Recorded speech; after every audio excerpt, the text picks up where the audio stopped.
This is Dr. Pepper Championship Week. Cowboys of Oklahoma State on their home field, trying this year again to win 11 games, as they did a year ago. More importantly, trying to win a conference crown, something in the Big 12 they've never done. And here in Stillwater, as you take a look at the Bedlam history, dates back to 1904. We talked about Oklahoma having won 8 straight. What's at stake tonight? BCS game. And it's been a very, very tough couple of weeks around this campus, Holly. Well, that's right. The morning of their game at Iowa State, Oklahoma State heard of the tragedy. They'd lost some members of their athletic family. Women's basketball coach Kurt Budke and his assistant Miranda Cerna and the pilot and his wife were killed in a small plane crash. It really shook the team. We talked to Brandon Weed and he said the whole day was just a roller coaster of emotions. It was somber. Mike Gundy said we'll never know for sure how that loss affected the way they played in their only loss of the season, but that's not what's important. He said the next morning he went to the widow's home. Shelly Budke opened the door, and the first thing she said to Mike Gundy, "Coach, I'm so sorry about the game, but this community and team has had a chance to move on and heal." They had a lovely memorial, and Justin Blackman showed us in the pregame they're wearing wristbands to honor Kurt tonight, guys. Not only are they wearing the wristbands, but the Oklahoma coaches are wearing an orange ribbon on their coaching jackets. Oklahoma's going to get the football first. Trey Franks will have to take a knee in the end zone, and that'll bring out the Sooner offense, led by this guy, Landry Jones. Well, last year in this ballgame, Landry Jones set a school record with 468 yards passing. Problem was 3 interceptions. Yeah, he threw 3 interceptions, but he threw 4 touchdowns, and his team won. So interceptions don't hurt as much when you win. Yep. So first down for Oklahoma. Sooners at their own 20. Roy Finch in the pistol set behind Landry Jones. The quick throw out complete to Kenny Stills, and Stills goes for about 5. Justin Gilbert made the stop as we take a look at our Oklahoma impact players. Landry Jones, Blake Bell, you'll see both quarterbacks, especially Bell in short yardage and goal line. Kenny Stills with that catch. He's a number 1 receiver, of course. Travis Lewis defensively leads them, as he always seems to, in tackles. Here's another throw out and complete, and a first down throw to DeJuan Miller. So 2 quick passes, first down Oklahoma. And you have 2 teams that like to play quick. Both of them are tempo teams. They like to get to the line of scrimmage. You'll see neither team huddle. That doesn't mean they're always going to snap it fast, but they always have the threat of snapping it fast. On the 31-yard line.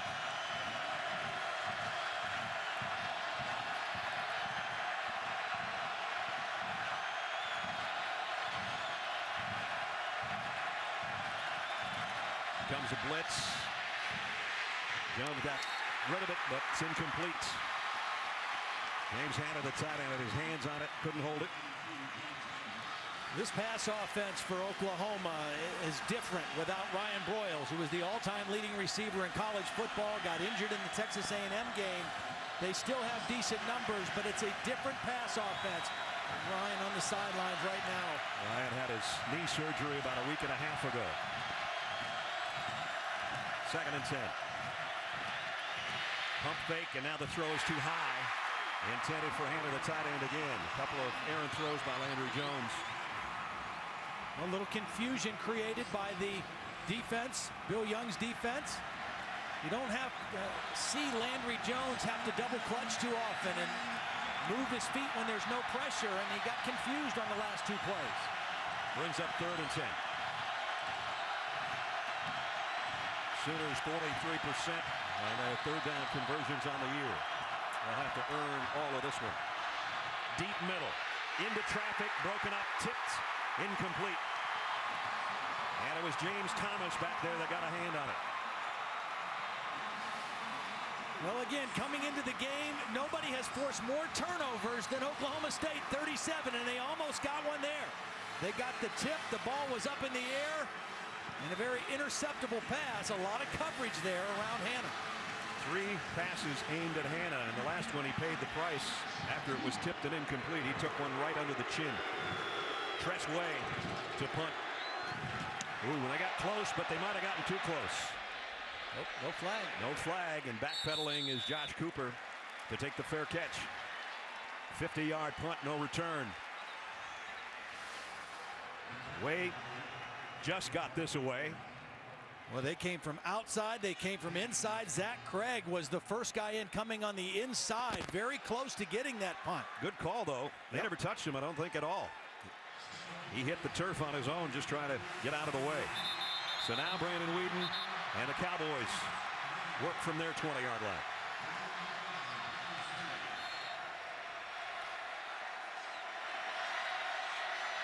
"34 touchdown passes for Brandon Weeden, and he comes up throwing on a slip screen. Justin Blackmon broke one tackle and picked up about 6. Let's take a look at the Cowboys' impact players. Obviously, Brandon Weeden, the quarterback I just mentioned. Joe Randall, over 1,000 yards on the ground. Blackmon, the defending Biletnikoff award winner, and Jamie Blatnick leads the team in tackles for loss and sacks on the defensive side of things. 2nd and 4. Draw play. Randall puts his head down, but he's going to be brought down by Lewis and Elson before he can get the first down. And right away we see the first situation for Oklahoma State where they really need to be better in this game than they've been for a good part of the year. 3rd down, short yardage, goal line running. They're such a pass-heavy team that they've not been a great run team in these kind of situations. Got 2 tight ends in there on 3rd down and 1. One of them on the move, Justin Horton. Will they get the first down? Yes, they will. And breaking out the backside is Randall. And Oklahoma can't bring him down until he picks up 11 yards. I'm not so sure Oklahoma wasn't trying to tackle the football there, because Randall's had some troubles securing the football, and he did a great job of covering it up. And when they didn't take him to the ground, he kept moving forward for more yardage. And you can see Jamel Fleming, who's wearing number 12 tonight in honor of Austin Box, a teammate who passed away before the season. Somebody on defense always wears number 12.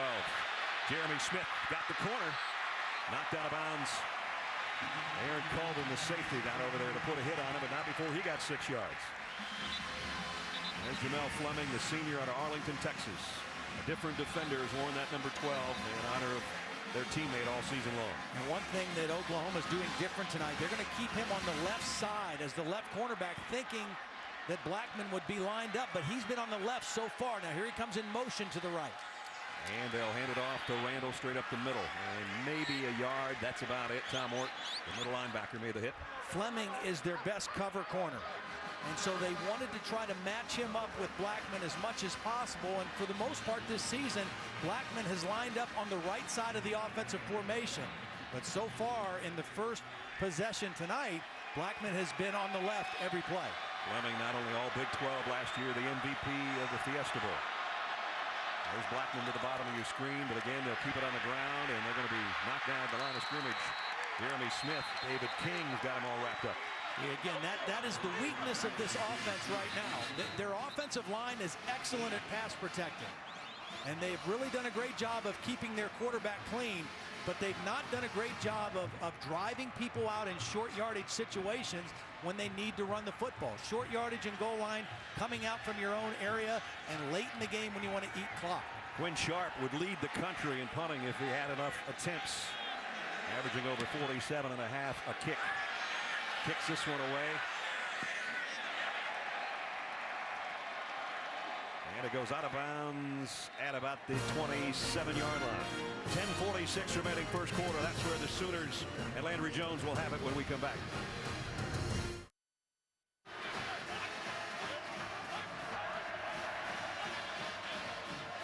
Well, about 10.5 hours ahead of us at Camp Gambari, the brigade's headquarters over there, so I guess you guys had to be up anyway. Closing in on 6 o'clock in the morning. Overall, the loyalty seemed pretty split. Both Stillwater and Norman have major National Guard armories. We welcome all of you. Nice to have you with us tonight. No score early. We got a long ways to go.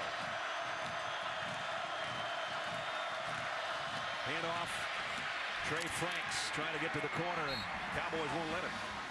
Trey Franks was the leading rusher last week, had 2 carries for 88 yards on those kind of sweep plays from his wide receiver position. Very fast, pretty well defended that time by the Cowboys. Yep.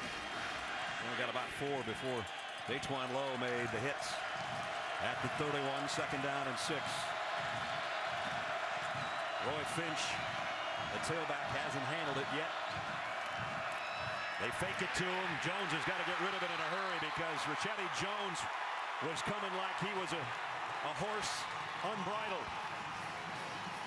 Well, you hope with that play action fake that end will bite a little bit. But Ricchetti Jones did not pay attention to the fake. He was assigned to the quarterback and made a straight line to Landry Jones, and there was no way that Jones could get rid of the ball any quicker than that. And it brings up 3rd and 6.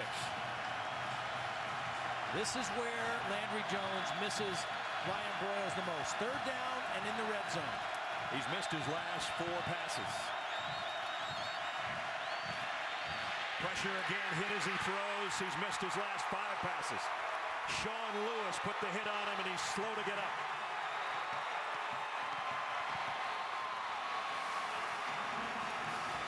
Well, they brought 5. It wasn't an overload blitz, but Sean Lewis was able to come free and right into the chest of Landry Jones as he was throwing the football. His guy was open, but he couldn't get enough on the ball because number 11 was right in his rib cage, and it'll force another Tressway punt. Last time they almost roughed him. This time they at least ran into it. Flag down. Very similar to the last play. Well, and they are there. I mean, they're in position to go for a block, but you have to go with the right angle to where the ball's coming off the foot, not into the body of the kicker. Running into the kicker on the defense, number 22. 5-yard penalty. Replay, 4th down. It's 4th down at about a yard. It was not enough to pick up the automatic 1st down. I mean, regardless, for Oklahoma, they better shore up their punt protection because Oklahoma State has been very close on 2 punt attempts. James Thomas that time. You get another look from another angle. You see number 22 flying in there and getting a piece of Tressway. See, that angle has to go to in front of the punter where the ball would be coming off the foot, not to the side where you run the risk of hitting the kicker. Josh Cooper's back deep again. Let's see if they bring the heat 3 times in a row. This time, they don't get near him.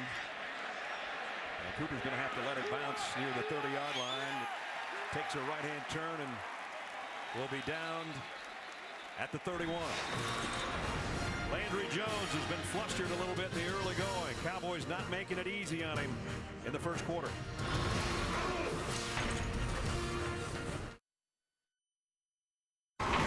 Saturday Night Football on ABC, presented by Southwest Airlines. Find our fares online only at southwest.com. John Hancock, the future is yours. And Bud Light, it's the sure sign of a good time. Here we go. Great wrestling history here at Oklahoma State and their Hall of Fame. I think I read where they won 34 national championships. Something like that. Oklahoma State. Yep. Always seemed like it was Oklahoma State, Iowa, or Iowa State that was always right there. Brandon Weeden comes out, 28-year-old quarterback. These are just some of the quarterbacks. There are 15 starters in the NFL that are older than Brandon Weeden. Of course, he spent years in the Yankees organization as a pitcher before coming here as a quarterback. And he loads and fires. Deep sideline. Out of bounds, but what a catch by Justin Blackmon. And you know that being a second-round pick of the Yankees, it shows up how quick he gets rid of the ball, Todd, as a quarterback. Well, this is an offense that requires you to be a quick-release guy. You can't have a slow delivery. A lot of this is just catch, grab the ball, and throw it. And a lot of times on the quick screens and the real quick throws outside, he doesn't even flip the ball to get the laces. He just throws it however he gets it in his hand. He told us that he might wear a glove tonight if it was cold, but it's actually better weather than we expected. Weeden down the middle, this one he's got on the run. Tracy Moore inside the 20 to the 15.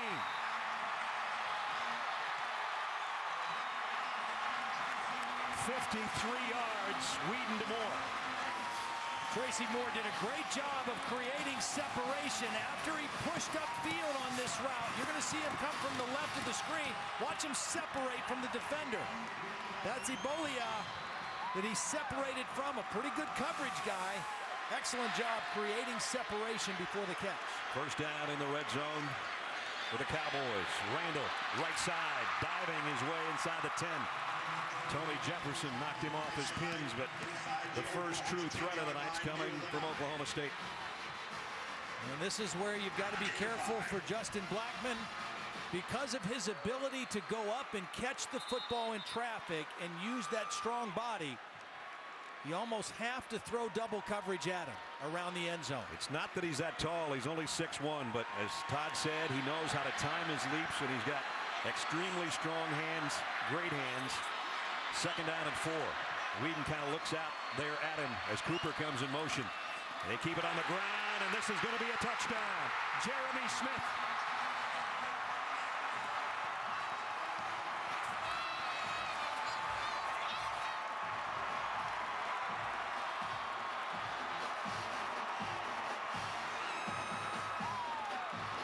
The 8th rushing touchdown of the year for Jeremy Smith. And Oklahoma State on the board first.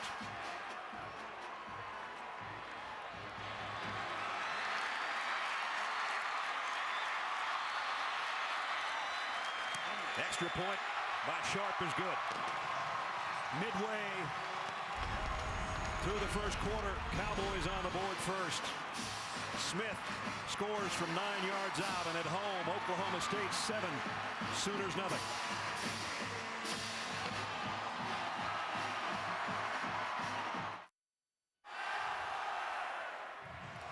Jeremy Smith, the sophomore out of Tulsa Union High, scores to end a 68-yard drive. Well, a couple things to watch. Parker Graham's going to get a great block right here on Nelson, and then watch Tony Jefferson, because he is going to have his eyes on Justin Blackmon, who's out here looking to double cover, and he's not going to see the back get the football until it's too late. Jefferson sees it when it's time to go in the end zone for Jeremy Smith. Sharp's kick bounces at the 5, taken in the end zone, down by Trey Franks, and Oklahoma trailing by a touchdown. Sooners are work from the 20 after we check in with Robert Flores. Robert. Hey, Brad, Taco Bell studio update. In their first meeting, Wisconsin led Michigan State 14-0 before the Spartans won at the gun on a Hail Mary. Tonight in the Big Ten championship game, they're up 7-0. Jeff Duckworth from Russell Wilson, and the Badgers are leading in the first quarter, but the Spartans are driving. ACC championship game on ESPN, Clemson leading Virginia Tech 7-0. Clemson Tigers trying to come out of their funk. Let's see if the Sooners can come out of theirs. They haven't mustered much on offense tonight so far. Only 15 yards of offense. Jones completes it. First down to Kenny Stills. And Stills is out to the 35. This is an offense coming into the game, 4th in the country. 548 yards a game that they're averaging. Landry Jones still having a tremendous season. Again, the absence of Ryan Broyles and the absence of tailback Dominique Whaley, who broke his ankle, has affected this offense to a very large degree. Broyles hurt against Texas A&M. Whaley went down on the first snap against Kansas State. That took a big chunk out of their offense, as Todd said. First down at the 34. They fake it to Finch. Jones loads, double clutches, and airs it deep. Man out there, just overshot Kenny Stills, who had a half step on Broderick Brown. Well, he had to double clutch because his receiver, Kenny Stills, kind of did a different move. He was running a post pattern, and normally the post goes in front of the quarterback, but watch, at the end of the play, he decided to go behind him, and that forced the quarterback to double clutch, and they still almost got to completion.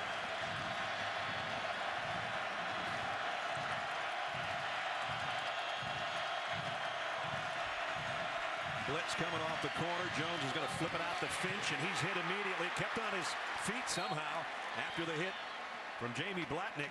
Did a half a cartwheel, landed on his hand, and got a couple extra yards out of it. Jamie Blatnick, a high-energy effort guy, is dropping into coverage, kind of a zone blitz, and he does a nice job for a defensive end getting out there and making a play. 3rd and 7.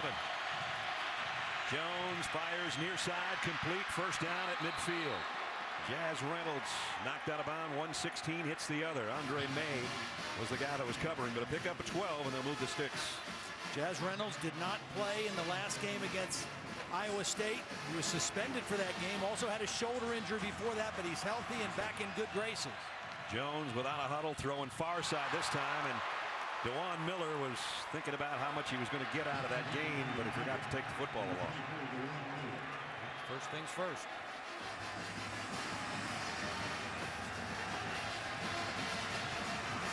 Broyles, and they definitely missed the all-time leading receiver in college football history. He was averaging 128 yards per game in receiving yards, so I mean, that's a big chunk of your offense gone. 2nd and 10, just shaded on the Sooner side of midfield. Jones, pressure coming, got rid of it to the far side, and this time it is caught by Miller. And forward progress is going to give him the first down. Yeah, Miller kept his eye on it that time. I mean, he went up, secured that ball into his body, and kept his eyes right on that football the entire way.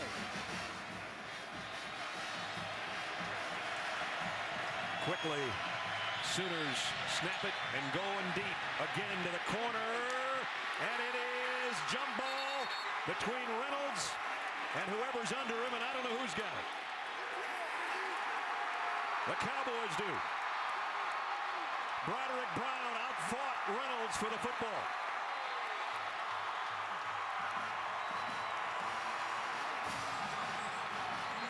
Well, Bob Stoops clapping because it's almost like a punt, but for Broderick Brown, the 22nd interception of the season for Oklahoma State, a beautiful play. Broderick Brown was the guy who was involved in one of the best plays in all of college football last season. Goes up and makes a huge pick in the end zone and fights Reynolds for the football. His 5th interception of the season. A great individual effort by Broderick Brown. And the Cowboys have got it back at their 20. So Landry Jones, his 13th interception of the season. There's what Todd was talking about. Coming in, they know how to swipe the ball. They might give up a lot of yards, but they know how to take it away. Well, they are playing more physical at the point of attack tonight than they've played for the last several weeks. So their defense is on a mission tonight.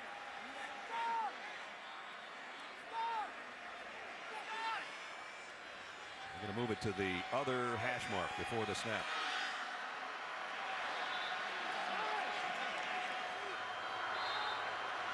And that looks more comfortable for Brandon Weeden with 3 wide receivers to the field. He's looking that way. And now goes down the middle and completes it. Isaiah Anderson's got a first down. That ball looked like it bounced.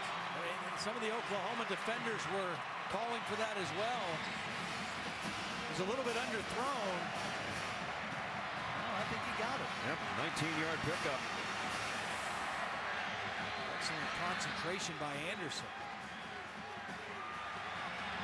Anderson has never caught a pass against Oklahoma. That's his first one. Now Weeden comes up firing again. Crossing pattern to Blackman. He's got another first down. Trying to fight him for the football, but he holds on to that one. There are certain routes, if you anticipate double coverage, that you can still try to work to your top guy. That's one of them, an in route. A corner route is another route. It's a deep in, so even if there's underneath and over the top coverage, you still run away from one guy and get into an open space for the football. Blackman took a pretty good double team hit down there, but held onto the ball. Now they go back to the ground to Randall, and flags fly in as Randall got a couple. Scott Novak is our referee. Personal foul, unnecessary roughness on the offense, number 74, leg whip, 15-yard penalty. Grant Garner, the senior center out of Mesquite, Texas, with the leg whip.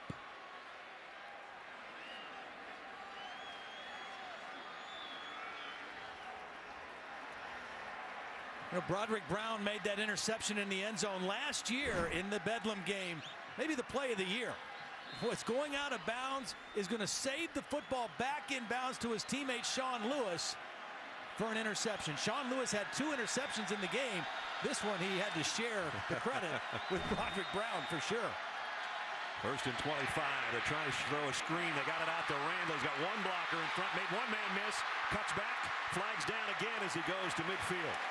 Well, this flag, I think, is going to be roughing the quarterback. After the screen, that was Tom Wirt, the middle linebacker, on a blitz that hit Brandon Whedon after the ball was released. That ball spot. First down. And Whedon feeling the effects, but he'll take the yardage.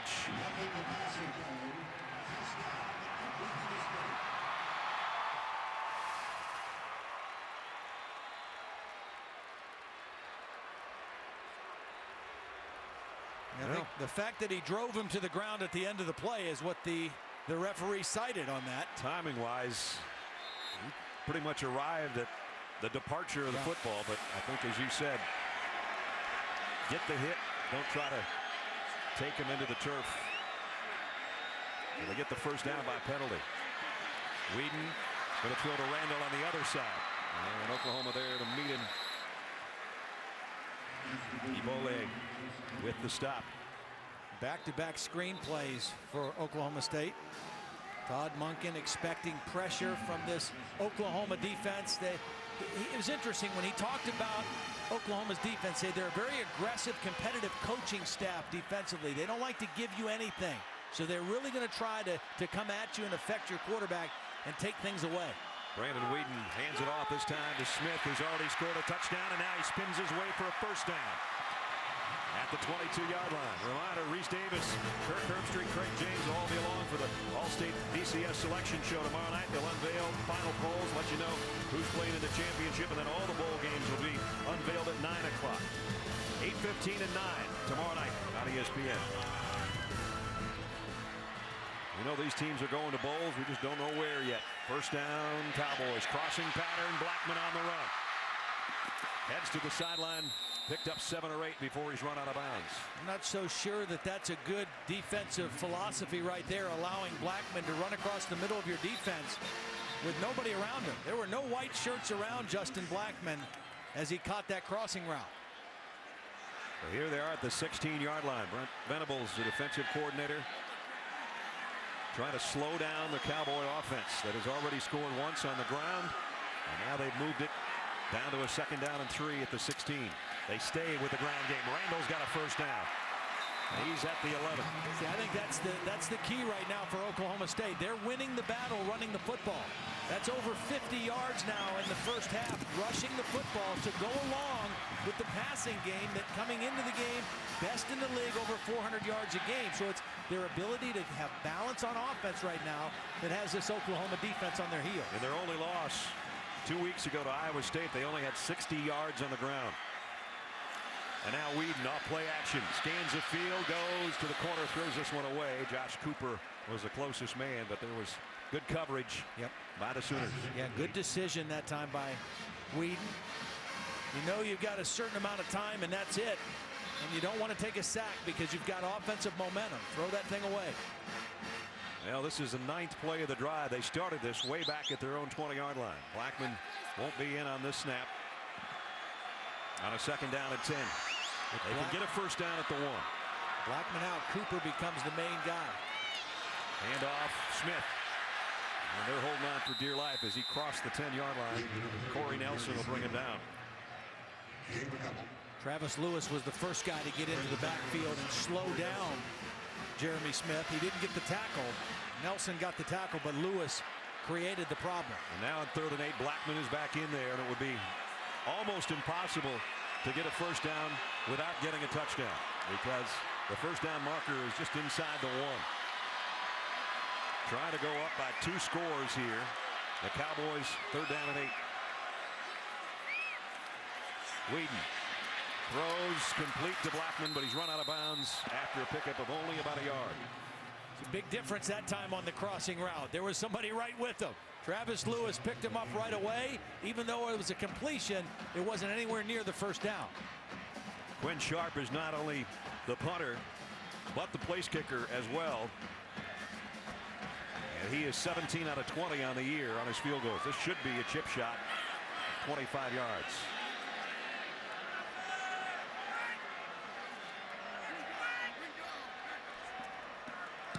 Sharp, the kick is up and good. And the Cowboys have added to their lead on their home field. Sooners have spotted them 10 with 2:51 remaining first quarter.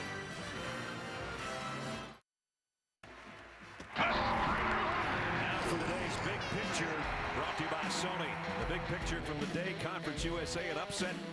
Maybe not if you're a Southern Miss fan. Beating Houston handily, 49-28. Robert Griffin III too much for the Longhorns of Texas as they double up. The Longhorns and LSU undefeated as they'll head to the national championship game. Georgia had the first 10. LSU had the last 42 at the Georgia Dome in the SEC title game. Here, Big 12 conference title on the line, and right now it's Oklahoma State leading 10-0. Yeah, that's a weapon. When your kicker kicks it out of the end zone for touchbacks as much as Oklahoma State's kicker does, Quinn Sharp, I mean, that's a weapon. You make that offense go the long field consistently, especially if you're a defense that struggles a little bit. Really helps. I think Oklahoma right now, Brad, needs to just calm down. You know, they're still a very explosive offense. Landry Jones, a very experienced guy. They just got to get into a rhythm, make a few first downs, take care of the football. Like you said earlier, they've been in so many big games. It's not panic mode here in the first quarter. Brandon Williams is the tailback, and he'll get the carry. And Williams with a stiff arm got about 5 as we check in with Robert Flores. Robert?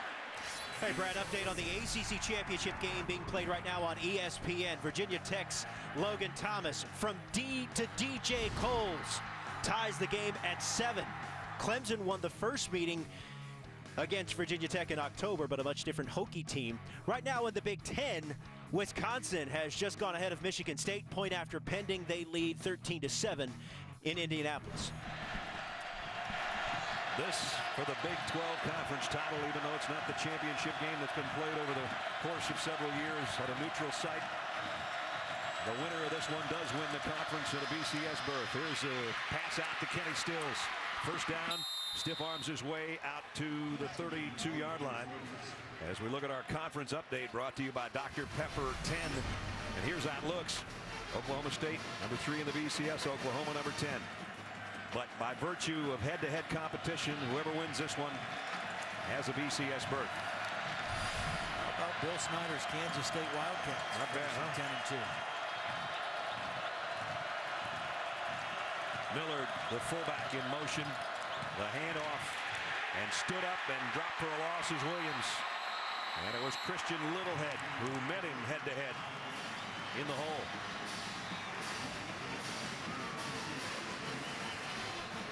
And the inside, Littlehead beats the center, Ben Hayburn. Now, Hayburn is back at a broken forearm, missed 5 games, was back last week at center against Iowa State for the first time.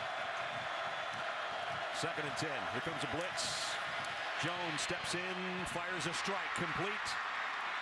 Got it to Millard, the fullback. Big gain and a first down. Pick up a 23. A lot of times the reason young freshman running backs don't play all the time is because they don't pick up pass protection as quick as running the football. But this time, watch Brandon Williams stick his nose right in there and buy enough time for his quarterback to make the throw. It's probably the best throw by Jones tonight. Back to the ground to Williams. Again, Brandon Williams getting more and more time. True freshman out of Brookshire, Texas. He's the bigger back because Finch is a little guy, about 165 pounds. Finch does come back in on this play. Trio of receivers to the top of your screen for Landry Jones. 2nd down and 7 in the final 45 seconds of the first quarter. Fakes it to Finch. He's going to go right back over to him. Tough catch, though. And the little guy with a flag down lost his balance trying to make the catch to get to the first down marker. And we'll check on the flag. It's holding on the offense, number 59. 10-yard penalty. 2nd down. Donald Stevenson, the left tackle.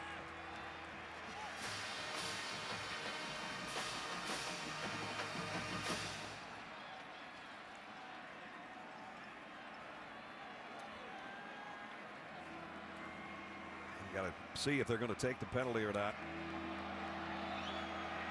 It was just bad footwork that time by Donald Stevenson. He kind of jumped outside, and his man took an inside course on the pass rush, and instinctively just reached out with his right arm and grabbed him.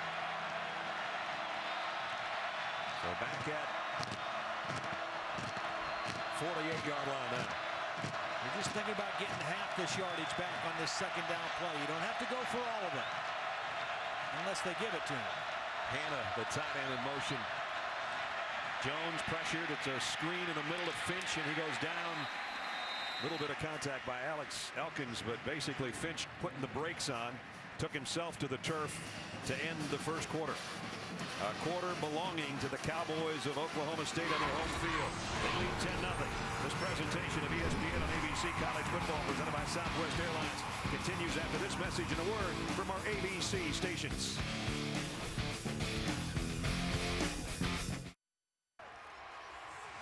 We end up with two of the best teams playing for the conference crown in what's been a strange year in the Big 12. Texas A&M and Missouri going to the SEC. West Virginia and TCU coming in. Talked to Chuck Ninus, the interim commissioner, before the game down on the field. And of course, a lot of it was caused by the Longhorn Network, which almost disbanded this whole conference.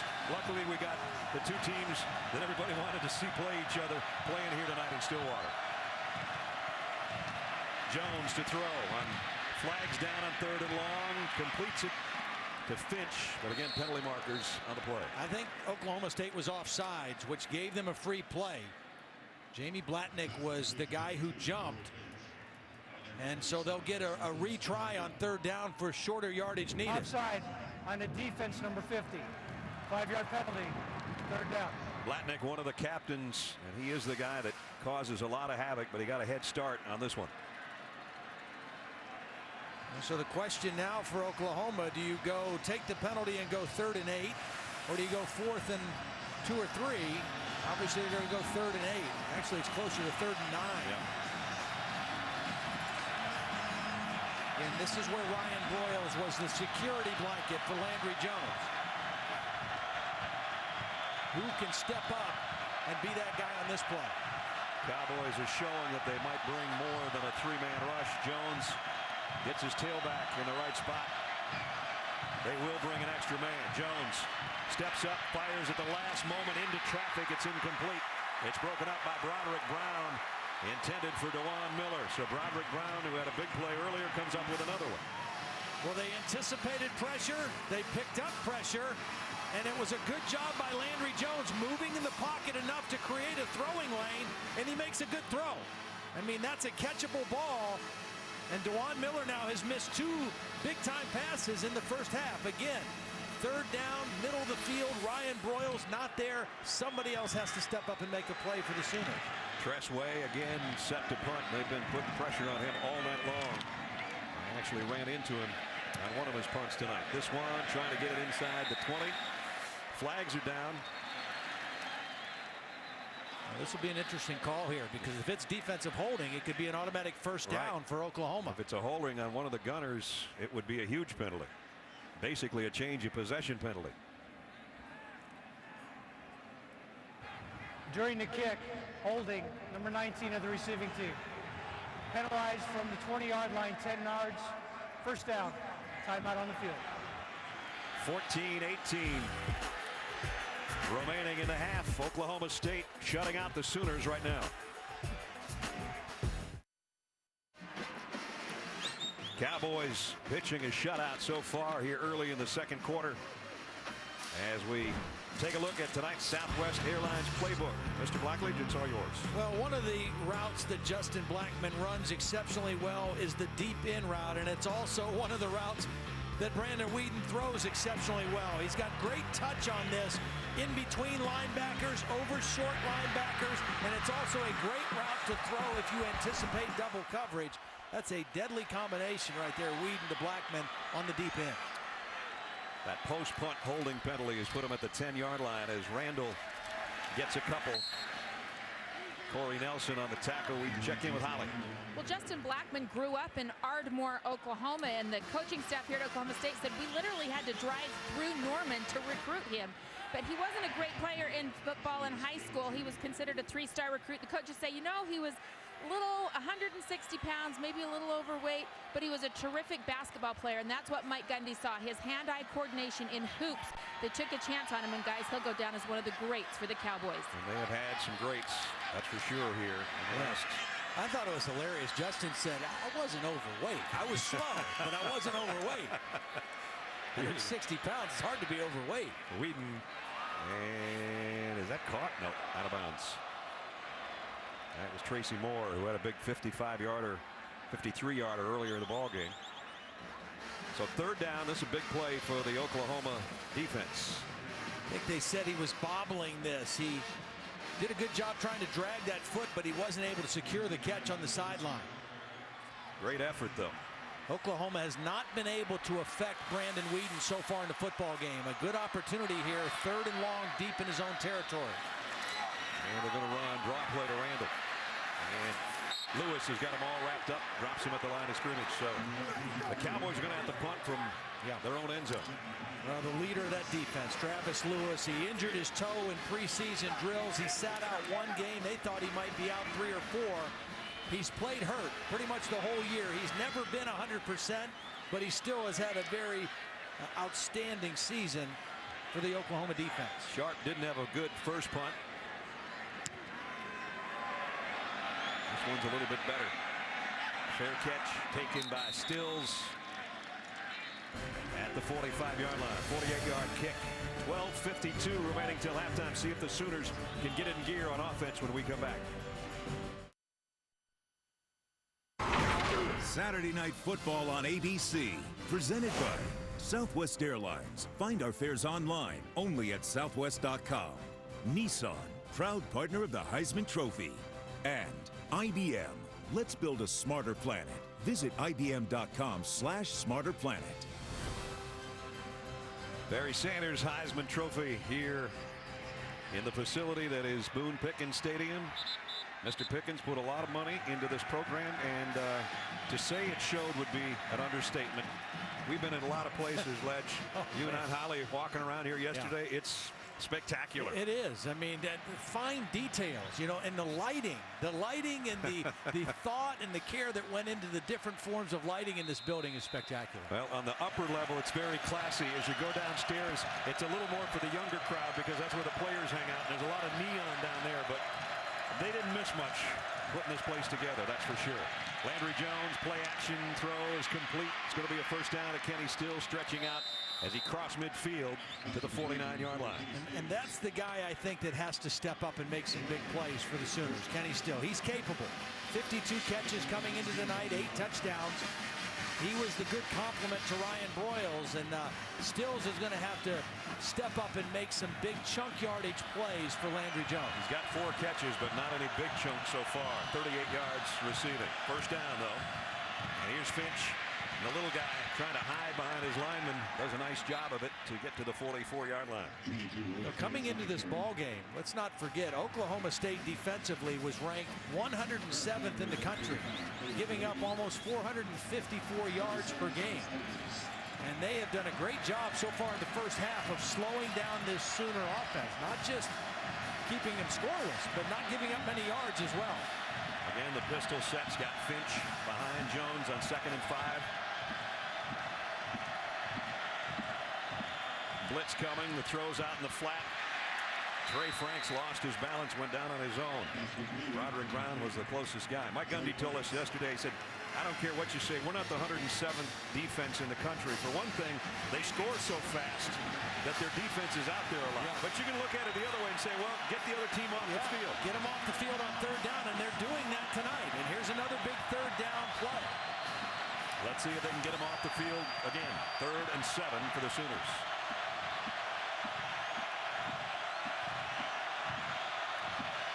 Another blitz as Jones lets fly to the far side, and a good catch by Jazz Reynolds and a nice throw as well, and it's first down Oklahoma. These two quarterbacks in this game are so similar.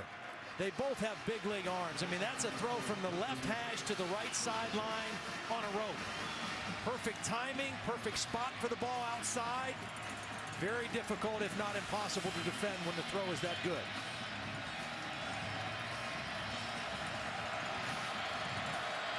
First down, Oklahoma at the Cowboy 35. Play fake was a good one. Jones, deep, middle, skipped, almost intercepted, and intended for Jazz Reynolds again. Beautiful play by Justin Gilbert. I mean, he was right there, stride for stride with Reynolds, and at the last minute, ripped that arm in and knocked the ball up in the air. Watch Gilbert get his right hand in, knock the ball in the air, and almost another interception for this ball-hawking defense of Oklahoma State. Markel Martin stretching out, got his left hand on it, but couldn't hold it. So the Sooners avoid a turnover there. Find themselves in 2nd down and 10.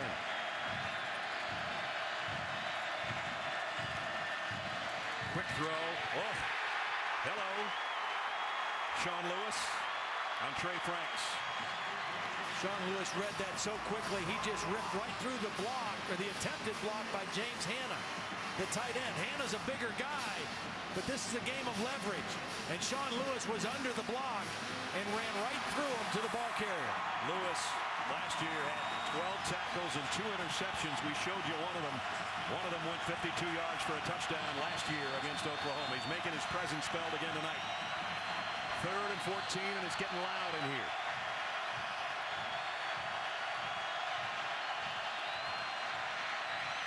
Jones fires high. Could have been caught, but wasn't. DeJuan Miller.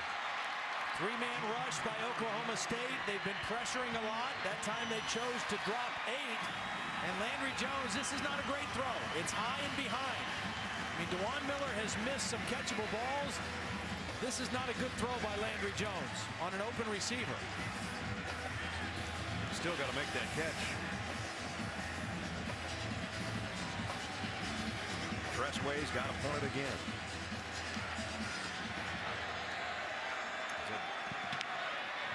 31 inside the 20-yard line this year. High end-over-end kick. And fair caught at the 15 by Cooper. Just under 10 minutes remaining 2nd quarter. Oklahoma State leading by 10.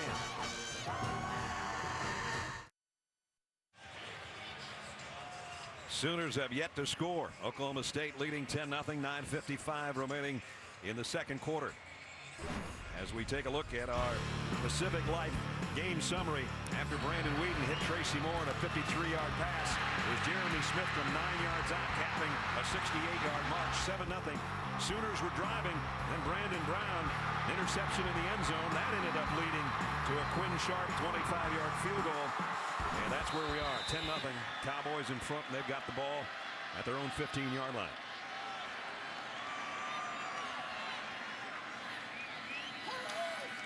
Whedon, plenty of time, and throws this one away. You know, he threw that one away, but it's worth making a point. Last year in this game, coming into the game, Oklahoma defensively had shown all 4-man front. And when they got to this game, they went to a 3-man front, and it really caught Oklahoma State and Brandon Whedon off guard. He even told us he felt like they got out-schemed in the game last year. Now this year they were anticipating it, and you can tell because the offensive line, the backs have done a great job of picking up all the different stunts and pressures that Oklahoma has brought. Whedon's only hit 1 of his last 4 passes, now 1 of 5 as Fleming makes the play on Blackman. Incomplete. Well, that's the matchup that they want. Fleming underneath with a safety, in this case Tony Jefferson over the top if they need help. Good play. Got that left arm around there and then made sure. Meanwhile, Frank Alexander, probably the best guy on that defensive front for the Sooners. The senior out of Baton Rouge is shaken up. And that could be critical because they're already playing without Ronell Lewis, who injured a knee a couple weeks ago. Ronell Lewis had 13 tackles for loss, 5.5 sacks, and the combination of Lewis and Alexander has been a big part of Oklahoma's defensive success this year. It's going to bring in Stacy McGee to take Frank's spot. Frank had that huge game against Texas. He had 6 sacks, 6 tackles, I should say, 3 sacks, a forced fumble, and a fumble recovery. And we had a chance to spend some time with him earlier in the year. And a very engaging fella at 6'4", 255, and never misses his frosted flakes in the morning. Well, the way he's coming off the field, shaking that left arm, it looks like a left shoulder, kind of a stinger kind of thing on his left side. Meanwhile, it's 3rd down and 10 for the Cowboys. They're only 1 of 4 on their 3rd down conversion so far tonight. Whedon fires deep on the sideline. Got Blackman. Out of bounds and first down. I mentioned the routes that you throw against double coverage, a deep in and a corner route. This is a corner. So you've got underneath coverage and a safety over the top, but you run away from the safety to the sideline, and when your quarterback is as accurate as Whedon, you can still throw to a guy who's double covered. Got that left foot down, picked up 20. They go right back to him, picks up 11 more. So now the pitch and catch combination of Whedon and Blackman has been so effective, not only this year, but last year, starting to go to work again. Randall. And he made something out of nothing. I thought they had the door closed on him, but he popped through there. And he picked up about 6. Tell you what, I don't like the body language of the Oklahoma defense right now. You've got Frank Alexander that had to come out. Tom Wirt just took himself out of the game here. They've given up a couple completions to Blackman. They look a little bit dazed. We didn't like their body language against Texas Tech either, did we? Nope. Second down at 4. Quick toss out to Cooper. He's met head on. There's a good open field stop. Jamel Fleming met him head on and dropped him for a loss. Again, wear number 12. This would have been Austin Bach's final game of the regular season. A senior out of Enid, Oklahoma. Probably the best football player to come out of Enid, Oklahoma. Probably the best basketball player to come out of there, Mark Price. There they wear the sticker in honor of their teammate who passed away. Whedon fires high, incomplete. Intended over there for Tracy Moore.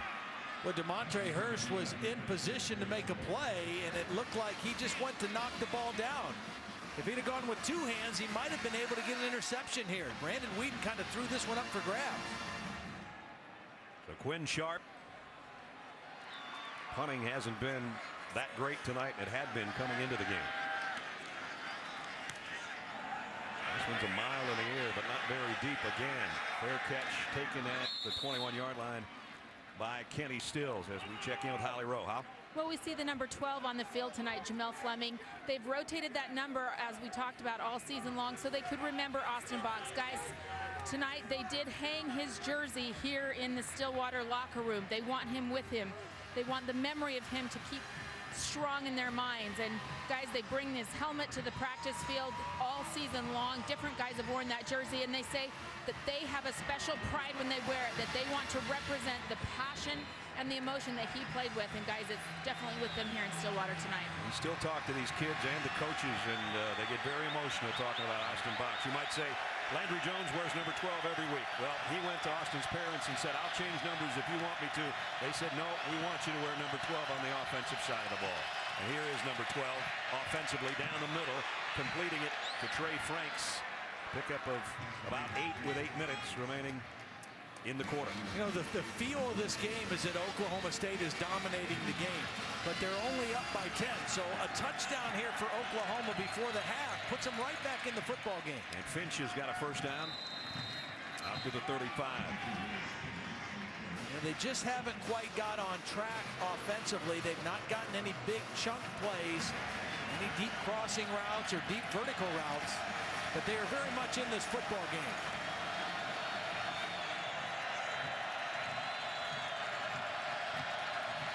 Again, Millard flanking Landry Jones. The throwback comes to the near side of Franks, and Franks almost broke through there. He did get a first down out to the 47-yard line. When a famous explorer goes missing on the Amazon River, his family goes on a dangerous search to find it. Executive producer Steven Spielberg. The River series premiere Tuesday, February 7th, right here on ABC. Brad Nessler, Todd Blackledge, Holly Rowe, and our ESPN on ABC crew from Stillwater, Oklahoma, and Boone Pickens Stadium. Packed house for Bedlam between the Cowboys and the Sooners. And the Cowboys have the better of it so far. At the 7-minute mark of the quarter, they lead 10-0. Blitz coming. It's picked up, and Jones fires complete to the 40. Camille Jackson, the freshman. Yeah, Camille Jackson got a great block on the play to Franks and makes a nice catch when he's getting hit on the football on that play for another first down. And Jackson is in right now because of the absence of Jazz Reynolds. Jazz Reynolds, who was sick on the sideline, we noticed during the last time out. We don't know whether or not he'll be back in there or not. Well, the wide receivers for Oklahoma being tested with their leading receiver out and one of their top receivers not feeling well. Let's check in with Holly. Well, guys, Oklahoma doesn't give out injury information, but what I've observed is Jazz definitely lost his lunch. I can tell you exactly what he had for pregame. And he's trying to collect himself over the sideline right now. He doesn't feel well. He looks terrible. Also, Frank Alexander, they patted him on the back after examining his left shoulder. It looks like he can come back. Jones, long throw on 2nd and 8. It's right on the money to Kenny Stills. And Landry Jones in a groove right now. He's hit his last 4.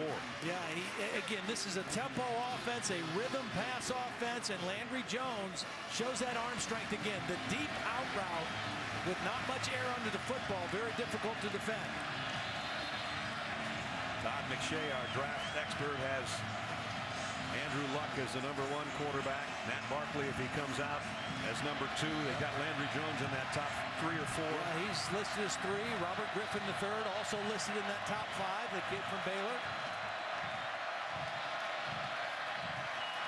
Finch again somehow slips through and gets almost 4 yards. All 5'7", 166 pounds of it. I would think Brandon Weeden would be in the discussion about top quarterbacks too. I know the fact that he's 28 years old might scare some people, but well, Todd McShay has him as a 2nd or 3rd rounder. I think he might be a little bit better than that personally. Very accurate thrower, great arm. Of course, there's precedence in that drafting a 28-year-old. Chris Weinke was basically the same age, and he came out of Florida State as a Heisman Trophy winner. 2nd down and 6, 2 tight ends set. Clock winding down, play clock at 4. Pressure coming on Jones. They pick it up. He throws, and it's tipped and almost intercepted by Justin Gilbert. Trying to throw a streak down there in the corner, intended for Kenny Stills. Well, I mentioned how much he's missed Ryan Broyles in 2 key areas, on 3rd down and in the red zone. And Landry Jones in the red zone the last few weeks has really struggled. Stills was out of bounds anyway. 9th play of the Sooner drive. They started this way back at their own 22-yard line. They don't want to miss this opportunity. Trailing by 10 with under 5 to go in the half. Boy, everybody up close for the Cowboys. They're going to bring that many. They are. Jones running for his life. That's a ball is out, and it's scooped up by Blacknick, and he might go. Blacknick down the sideline. Still on his feet inside the 5.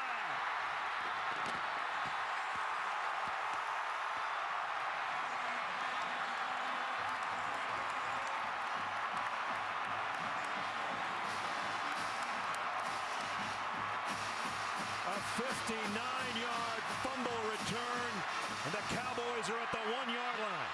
Alex Elkins, the linebacker, number 37, is going to come unblocked and strip the football. Landry Jones is trying to throw it away to avoid a sack, to at least kick a field goal, and he can't get rid of the football. And then Blacknick shows some speed down the sideline, almost getting it to the end zone. But Alex Elkins with the inside blitz stripped the football, and what a huge turnaround play for the Cowboys. Blacknick made one of the captains for this game,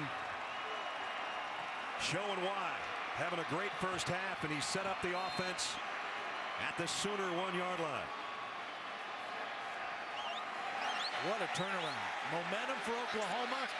A good drive. At least they're going to get 3 points, and now they might go down 17. A full house backfield loaded to the right. For that man, Joe Randall. Touchdown.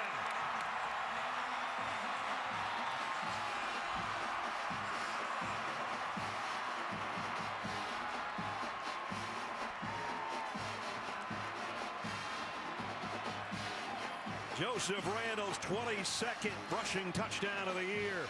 And right now it's all Cowboys.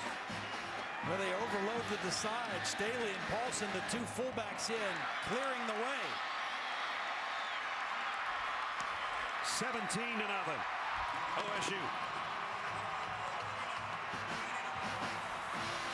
A 1-yard drive in 1 play. But the play that set it up was the captain from Salina, Texas, who scoops and almost scored. His tailback did it for him on the next snap. 17-0.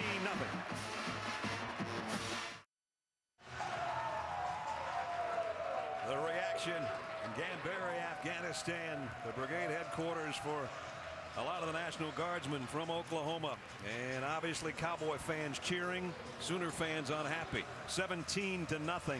The Cowboys in front on a huge defensive play by Jamie Blatnick, who took it all the way down to the 1-yard line, and then Joseph Randall did the rest. And now the Sooners are in some trouble.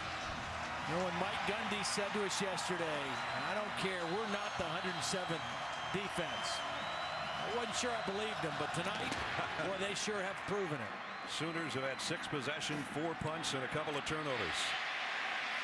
On the kick return, flags go down as Trey Franks doesn't even make the 20-yard line. And this is a fired-up group of Cowboys right now.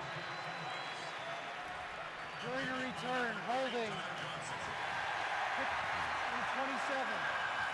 Half the distance to the goal. And it's getting worse for Oklahoma. Going to have to start inside their own 10-yard line or close to it. Time for tonight's Aflac trivia question. In '76, the Cowboys beat the Sooners to share the Big 8 title. Who were the head coaches for each team? In fact, it was a 3-way tie that year for the Big 8 title. Colorado was in the mix too, but just between these two teams, who were the coaches? Well, it's interesting. This rivalry, and really, that's what I was talking about. The Sooners punt, interception, punt, punt, fumble. That's not a good lineup. No. Inside the 10 for the Sooners. They move Miller, the fullback. He goes right back to where he started as Williams goes that way. And they've got him all wrapped up for a loss of a couple. Guess who? The guy that just made the big play on the previous series comes up with a stop on that one. Now you got to be kind of careful here too. I mean, you throw an errant pass. Yep. The Cowboys, the way they've been stealing things, they might steal another one, and that would be a disaster.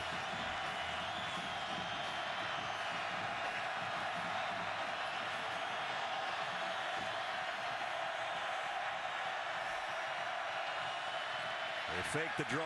Jones from his own goal line, and now in his own end zone, and he throws it away.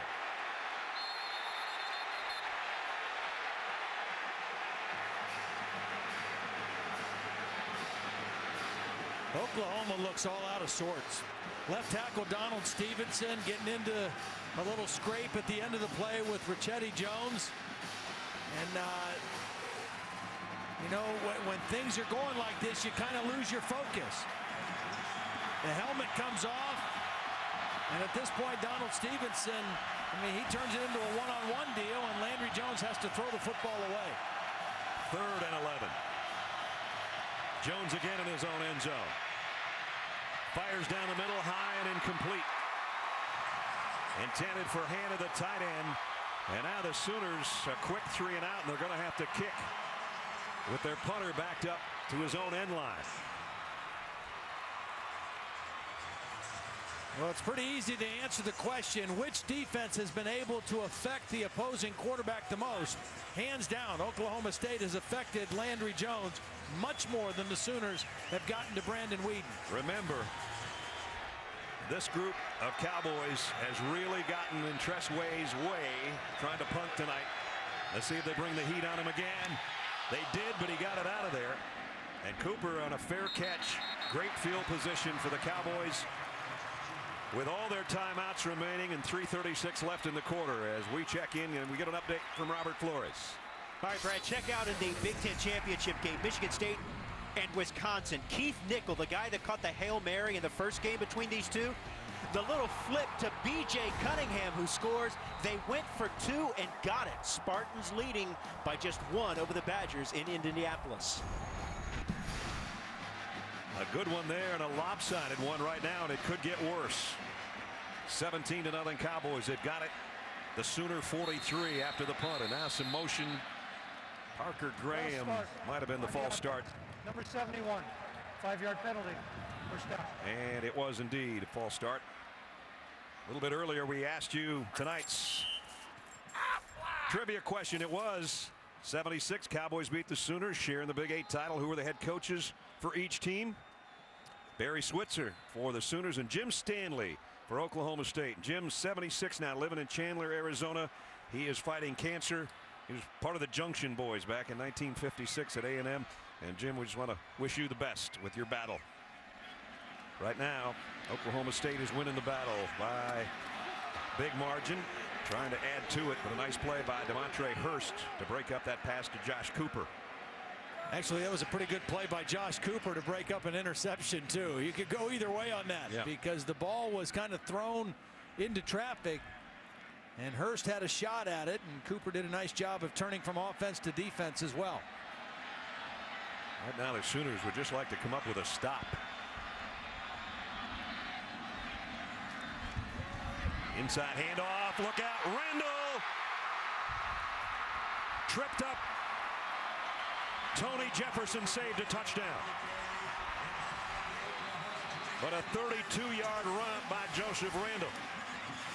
Well, the center, watch the center get a block on the linebacker Lewis. Does a great job of sealing the inside on Travis Lewis, and that was all that Randall needed to get to the next level. Whedon back to work, flips it out to Randall. Stop for no gain by Aaron Colvin. You know, that center, Grant Garner, a senior, has been battling a bad ankle since the A&M game. Really did a nice job of getting out in front of that play, getting to the second level, and springing the back. Jeremy Smith comes in. He's going to give Randall a breather in the Cowboy backfield. Brandon Whedon trying to get him lined up. Second down at 10. 3 receivers to the left. Whedon's looking that way. Throws a quick in to Cooper. Spins out of 1 tackle. Can't get away from Travis Lewis. Well, just no pressure at all on Brandon Whedon. I mean, he's too accurate of a guy to allow to throw in rhythm, to put his back foot in the ground, and to just throw when he wants to. You've got to make him move his feet to move him off his mark, and Oklahoma has not been able to do that. He doesn't even have a wrinkle in his jersey, much less a grass stain. Quick throw, tucking it into traffic. They're trying to rip it out of there, but they can't. That's a first down throw, and it's 1st and goal to Blackman. Yeah, good luck trying to rip the ball out from him. You might rip it out of some other guys. It'll be pretty tough to rip that ball out of his arms.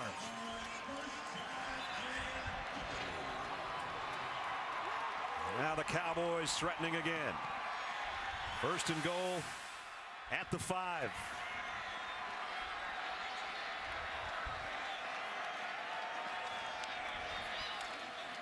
Handoff, Smith to the 2. Well, the last time they were in this area, they brought in their extra backs. They ran a power play. Even though they're in the shotgun, they still can run a power, kind of a goal line run. They bring Staley, number 9, and Paulson, number 30, into the game. The last time they got down close, they showed the same setup. And then they brought another back into the near side and gave it to Randall, and he scored from a yard out. It's 2nd and goal at the 2. They do the same thing to the left. Randall gets a call, and he scores again. Touchdown, Oklahoma State.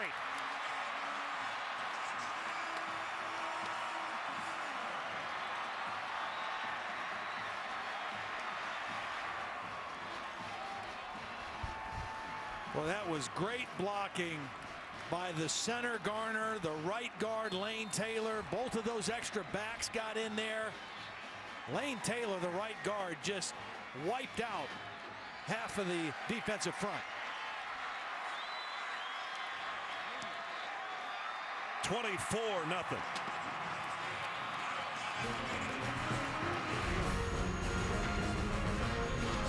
Watch Lane Taylor, the right guard, just cave in the defense. The backs follow through the hole, and Randall walks into the end zone untouched.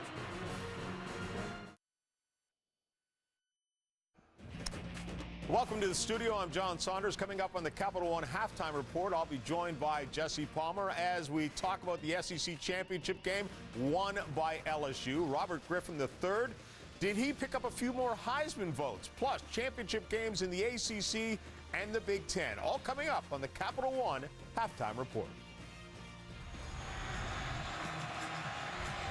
All right, John, as you said, LSU rolling over Georgia. Right now, the Cowboys are rolling over the Sooners. 24-0 with just over a minute to play in the half. Quinn Sharp to kick. Knocks it deep. Franks 5 yards in will take a knee. Oklahoma State a couple of weeks ago suffered their only loss. They were playing with heavy hearts after the death of two women's basketball coaches. Quinn Sharp missed a 37-yard field goal. Take another look at it. You be the judge on that one. Second overtime, Brandon Whedon gets picked off. And then Jeff Woody punches it in to give Iowa State the upset win, 37-31, snapping an 11-game winning streak, setting off that celebration in Ames. But tonight they look like a different team. Yeah. Well, and that's that one loss separating them from a chance to play in the national championship game with a win tonight. Maybe. Slip screen, Trey Franks. He's going to cross all the way over to the other side of the field to get the 5 yards that he got. And Justin Gilbert put him down over there. Well, you got to, if you're a Sooner fan, think, you know what, we score 43 points a game. Somewhere along the line we're going to score to try to get back in it. I don't know if they've got enough time to get back in it before halftime with a touchdown, but that's what they're looking for. And down the middle, and that was almost intercepted, but it was caught by Trey Franks. Yeah, the reason it was caught is because Franks kept coming towards the ball. You want a receiver to move towards the ball to cut off the defender, and that's what Franks did. First down at the 39. Landry Jones pressured, throws it. Roy Finch is going to get out of bounds after getting what he can. That's interesting. You know, when you think of a rivalry game, it's really not a great rivalry unless both teams kind of win their share. And this has been so dominated by Oklahoma. We take a look at a player being attended to. Eddie Jones is down. Yep. But it's interesting because Mike Gundy was telling us when we beat them in 2000, 2001, it got their coach's attention. And they started to take the rivalry a little bit more seriously. And then Bob Stoops told me on Thursday when I was up in Norman that, you know, the better that they've gotten the last couple years, the more intense the rivalry has become. Exactly. You know, even though they've won 8 in a row, the games here in Stillwater could have gone either way. And right now, Mike Gundy hoping that his team can take that next step in winning this game and winning an outright Big 12 championship and getting to a BCS Bowl. Mike didn't win in this series as a quarterback. He was on the staff that won it the last time, and that was here. I was here to see that game, and the head coach was Les Miles. Yeah. The mad Cowboy Hatter. And, of course, Les won today in Atlanta, and his Tigers of LSU will play for the national championship. So 23 seconds remaining. Oklahoma's got all its timeouts remaining. They got to cover a lot of ground here, try to get a touchdown before halftime.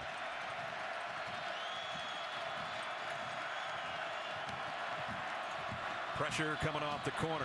Sooners pick it up. Landry Jones goes back the other way, completes it. James Hanna, the tight end's got a first down and out of bounds at the 42. You know, right now, if you're Landry Jones, I mean, you got to think we got to at least get in position to try a field goal. We need some points on the board before halftime. Jones again to Stills this time. He's shoved out of bounds, but he's got a first down at the 31. That's why you work the sidelines here. Even though you have timeouts, you work the sideline to stop the clock. You got those timeouts in case you want to take a shot in the middle. You can stop the clock with a timeout. Landry Jones has hit his last 5. I give the Sooners offensive line credit. They're picking up the Cowboy blitzes pretty well to give Jones at least enough time to get rid of the ball. And this time he goes incomplete. And it was Broderick Brown who's made some nice plays on the corner. Camille Jackson is the intended receiver. Broderick Brown, remember, he had the interception in the end zone that thwarted a Sooner drive earlier in this half. Final 8 seconds now. Maybe time for 2 plays, depending on how deep you throw it. Well, it's either got to be one really quick one or you take a shot at the end zone.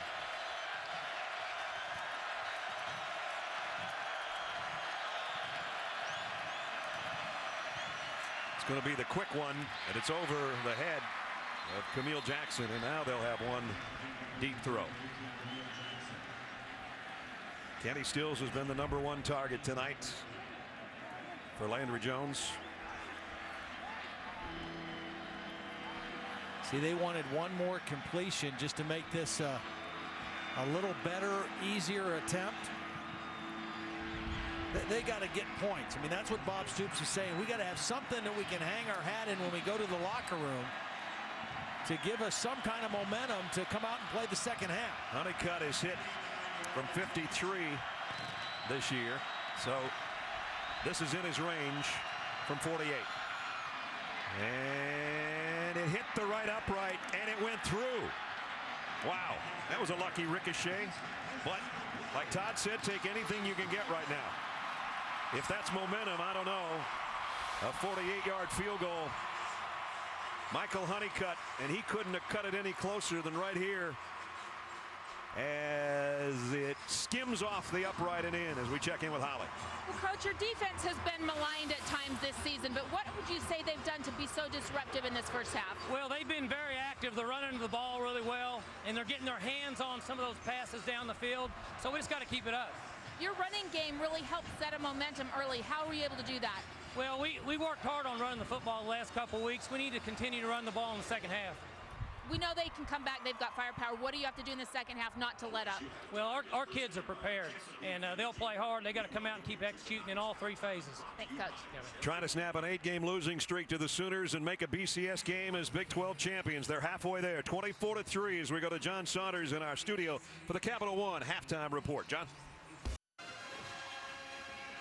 This was a scene moments ago here at halftime as the two bands, Oklahoma State and Oklahoma, combining to play Amazing Grace in the memory of women's basketball coach Kurt Budke, Miranda Cerna, his assistant, and Olin and Paula Brandstatter, the pilot, and his wife, who perished in that plane crash that devastated the whole state of Oklahoma, but obviously all the folks here in Stillwater. And it was on the morning of the only loss they suffered all season, the overtime loss to Iowa State. Here at halftime, it's a brighter moment if you're a Cowboy fan as you take a look at the halftime statistics. 254 to 204, but the turnovers and the points off, that's the key to the whole ball game right now, with the exception of the fact that Oklahoma State's been able to run the ball and Oklahoma hasn't. Welcome back, everybody. Brad Nessler, Todd Blackledge. My partner looks much tougher than me because he doesn't have a coat or gloves on, and you are tougher than me. No. Somebody's going to have to get tough in this second half, though, or this one's going to get away from Oklahoma. Yeah, I'll tell you, the thing that has surprised me the most in the game so far, I expected Brandon Whedon and the Oklahoma State offense to move the football, score points. They've done it all year.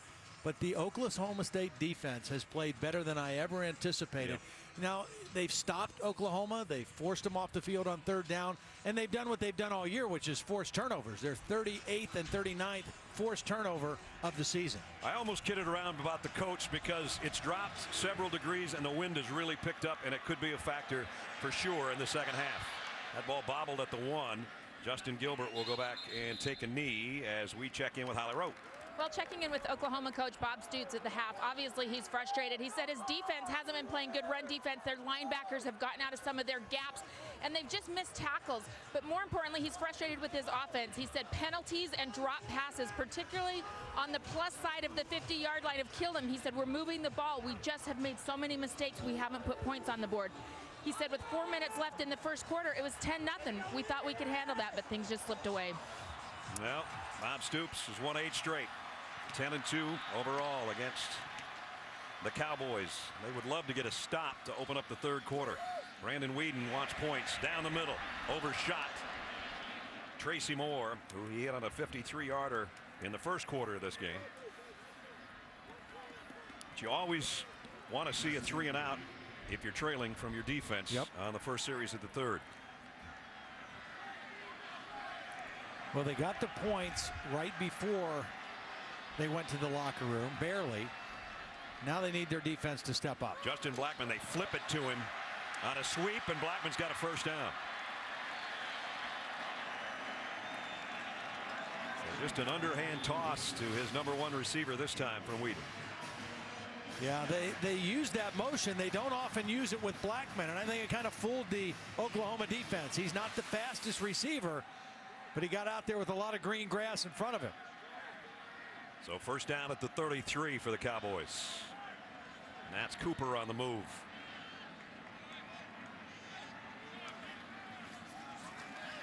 Whedon, who hasn't been touched tonight. Blackman, first down at the 47. Well, I talked about both of these quarterbacks in the game and the strength of their arm. There's Whedon's example. Left hash, right sideline, deep out route. Very little air under the ball, thrown to the outside. Very, very difficult to defend. If the corner gives the receiver some cushion, hard to make a play on it. Blackman, after back-to-back first downs, gets a breather. Michael Harrison comes into his spot. Whedon, they almost got to him that time, and it's Harrison who just came in who makes the catch. Well, what a beautiful throw, because Corey Nelson came unblocked and Brandon Whedon didn't flinch. I mean, he just stayed right in there and adjusted the throw. Watch Nelson come from the top, unblocked, and Whedon just stays in there and slings it out there. Gives it to Joseph Randall on a little counter, faking the pass and giving it to him on an inside handoff. Got two before Travis Lewis made the hit. Travis Lewis making his 52nd career start for that defense of Oklahoma.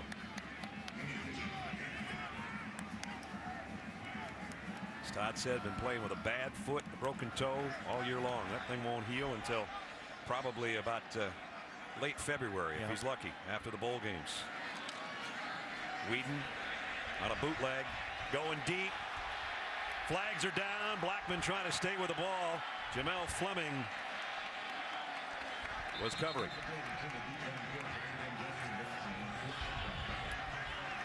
See if he made contact with the ball in the air going down that sideline. Here's the call. Pass interference. The defense in the play. 15-yard penalty. First down. See, the thing with Brandon Whedon, he knows even if this guy's covered, it's still worth giving him a shot to make a play because of his anticipation, his jumping ability, and his strength. Even when it looks like he's covered well, like he was that time, go ahead and throw the ball up and see if he can make a play or draw a penalty. First down at the 26 by penalty. And now Whedon stands tall, deep middle, and ball was up for grabs for a second. Tony Jefferson almost scooped it up. Isaiah Anderson, the intended receiver.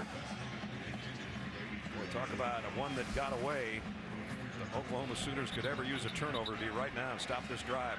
And almost, as it was tipped in the air, it almost landed right in his lap. Yeah. I think maybe if Jamel Fleming doesn't get his hand in there, it does land in his lap. As it is, 2nd and 10.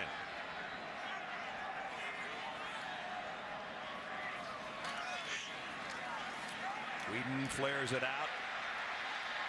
Smith taken down by his jersey by Fleming. You know, we showed Jefferson almost getting that interception, the free safety. He actually has been a outside linebacker, kind of a nickelback type player for most of the season. They moved him to free safety for this game. He replaced Javon Harris, and he's done pretty well back there for his first week in that position. And they stop the Cowboys on 3rd and 5. Blackman was in motion. They flare it out to him.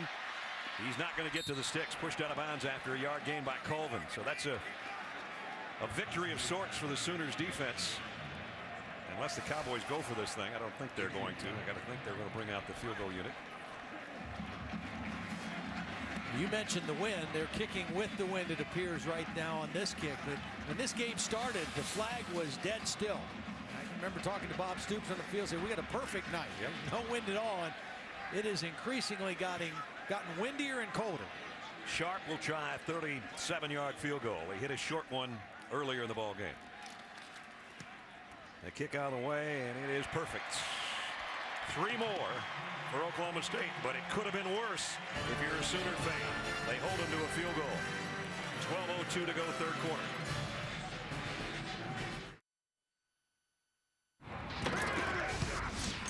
Welcome back to ESPN on ABC Saturday Night Football, presented by Southwest Airlines, part of Dr. Pepper Championship Week. These guys trying to win the Big 12 conference title. Just went 60 yards in 9 plays. Quinn Sharp with a 37-yard field goal capping things off. Whedon was 4 for 6 on that drive, and with that, over 4,300 passing yards, breaking his own school record last season when he had 4,277. And that guy Just went over the single season reception mark that he set last year when he had 111, 112. Not a bad couple of years for those two, I'd say. Jeez. And again, the kick is deep. Trey Franks can't handle it. Oklahoma has to work from the 20-yard line. Monday Night Football. Phillip Rivers and the Chargers trying to stay in the AFC West race. He'll take on Maurice Jones-Drew and the Jaguars. Chargers and Jags, Monday night, 8:30 Eastern. Also available live on Watch ESPN. Starts with Applebee's Monday Night Countdown at 7.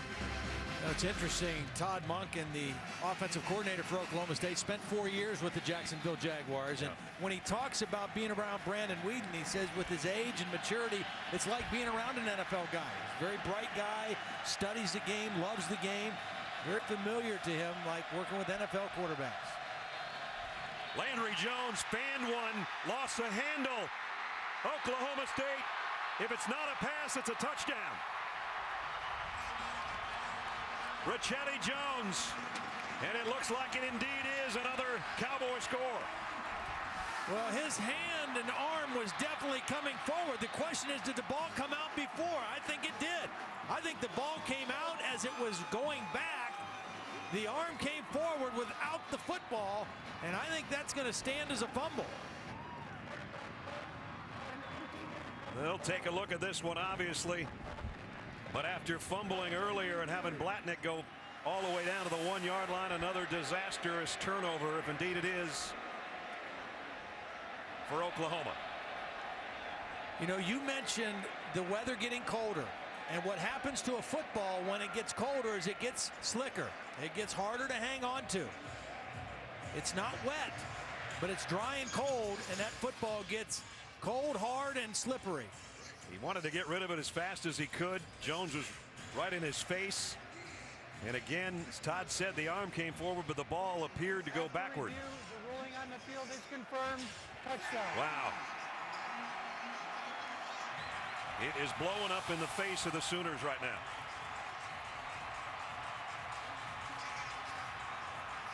And two defensive linemen have made two of the biggest plays of the night. Yep. A couple of seniors, both Texas natives. And again, the turnovers. They've done it all year, and sometimes you just have those seasons where that ball bounces your way. That was turnover number 40 that they forced on the season. Sharp for the point after.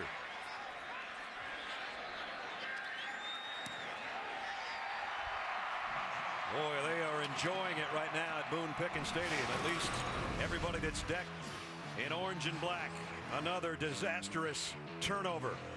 The Cowboys find the handle in the end zone, and it's 34-3. Saturday Night Football on ABC, presented by Southwest Airlines. Find our fares online only at southwest.com. Liberty Mutual Insurance. Vote now at coachoftheyear.com. And the 2012 Ford F-150 with available EcoBoost. Visit Ford.com/big score to learn more. Back in Stillwater, they're almost partying already. Oklahoma State by 31. And we've still got 11:56 to go in the third quarter. Trying to snap an 8-game losing skid. Landry Jones has had a couple of fumbles. One that was returned to the 1-yard line. The last one was returned to the end zone. And the Sooners are in a huge hole. See if they can dig themselves out. Trey Franks from the 6. And Franks out to the 25-yard line as we check in with Robert Flores. Robert? All right, Brad, ACC championship game from Charlotte, a rematch from earlier this season. Clemson starting to open things up against number 5 Virginia Tech. Taj Boyd to Sammy Watkins, the freshman, all alone, and it's 24-10, third quarter. Hokies, one of the hottest teams in the country, but down big in the second half. Tigers finally finding their mojo a little bit after a rough month. Can Oklahoma find any sort of mojo here in the third quarter to get back in this game?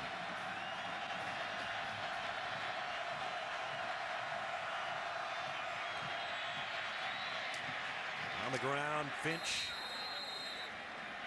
out to the 30. You know, that Virginia Tech game means something to the people here in Stillwater because in the human polls, Virginia Tech is ahead of Oklahoma State. And the way that the Cowboys are playing tonight, if this holds up, if that holds up, in Charlotte. Stanford, the other team ahead of them, not playing. They didn't get to play in the Pac-12 championship game last night. So that game has a lot of meaning to the folks here. Play fake. They whip it out to Trey Franks. Franks has got a first down, puts his head down, barrels his way to the 40. Justin Gilbert met him there, but a 10-yard pickup. Oklahoma, they have no trouble huddling because very seldom do they. So they hustle up to the line, preserving every precious second here in this second half, trailing 34-3. Yeah, that is one of the benefits of this kind of offense is you kind of run 2-minute offense all the time. Finch spins his way past one tackler and picks up 6 or 7 yards before Elkins can make the stop. First half, Oklahoma could not get anything going on the ground. And now they're really hurrying. Finch again. And this time he's going to be close to the first down, might have it depending on the spot.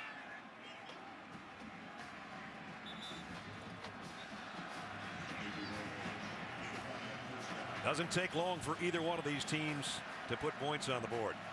Oklahoma State 148 and Oklahoma 204 on their lowest average time of touchdown drives, and all those other high-powered offenses with the exception of Florida really in that top 5 category as well. First down just shaded on the Sooner side of midfield. Williams met in the hole, only got about a yard. And it was Sean Lewis who's had another exceptional game at the outside linebacker spot for Oklahoma State.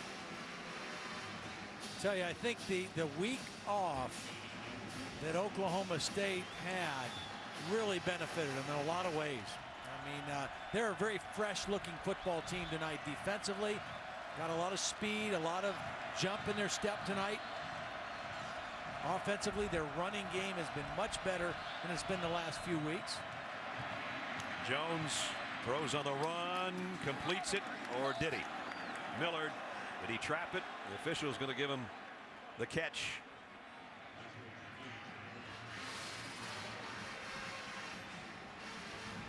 Miller, the fullback, lays out. Yeah, looked pretty good from there. That was pretty good effort. And now Williams, and now he lost the ball. And the Cowboys have got it.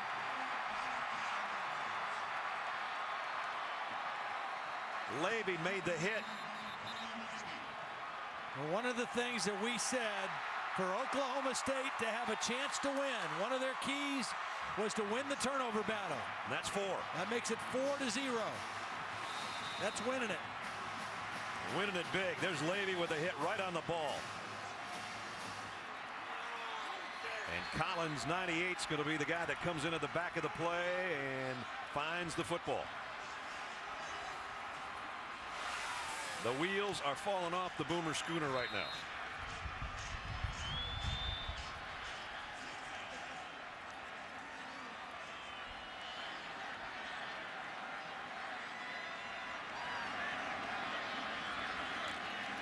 Whedon will give it off on the inside to Randall. Tough 2 or 3. Tom Hort, the middle linebacker, made the hit. You know, you mentioned the time off, 2 weeks in between games, and Mike Gundy was telling us not only did we get a little bit healthier, but he said after the plane crash that we talked about at halftime, he said, I had to get everybody out of here. Yeah. I just said, go home, be with your family for a while, get away from football. And he said it seemed to help everybody when they came back. They were ready to play, and boy, they have been ready to play tonight. Whedon on a crossing route to Cooper, cut down, loss of a yard on the play. Now, the other thing that they were able to do with the bye week is you're able to, you've already rested and given some days off. When you bring them back, you can get into some more physical practices and do some more. They did more inside running drills against their own defense with that extra time, and it's really shown tonight. They're down at 7. 3rd and long doesn't necessarily mean a lot to this group. They're used to throwing it. This time, though, way out in front of Cooper, and Oklahoma State will have to punt.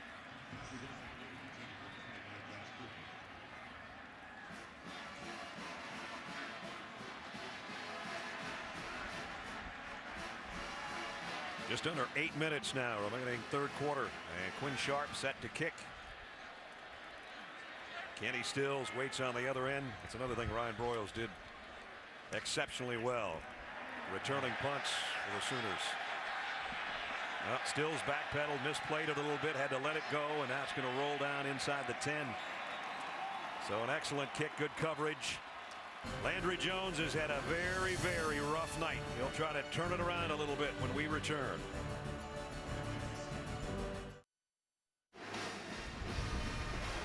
Take a look at our Pacific Live game summary. And Todd, about 2.5 hours ago, you talked about the keys to the game, and boy, were you right on it. Well, Oklahoma had to win the rush battle. They've been not able to do that.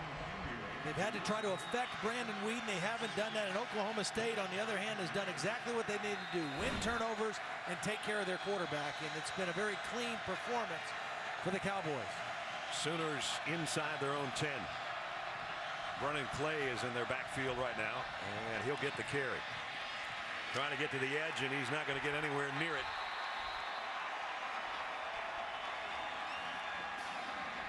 Markel Martin came up to force from the secondary.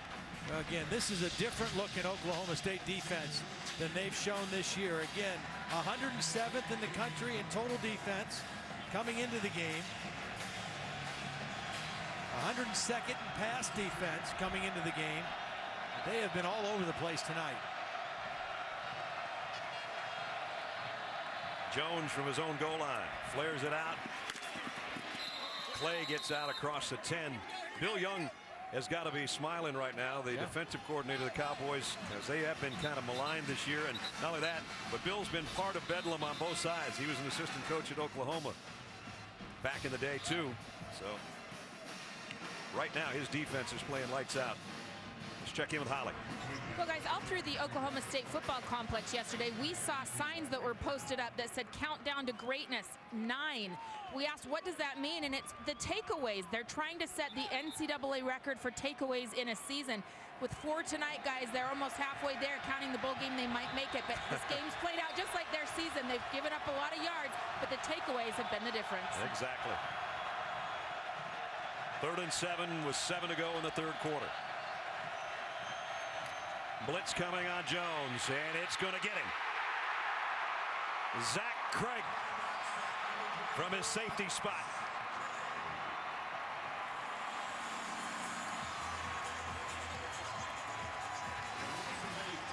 A team that's hard to sack, but that's the 3rd tonight for the Cowboys. Well, he came from a long way off, and there was nobody there to pick him up, and Landry Jones not nimble enough to get away from him.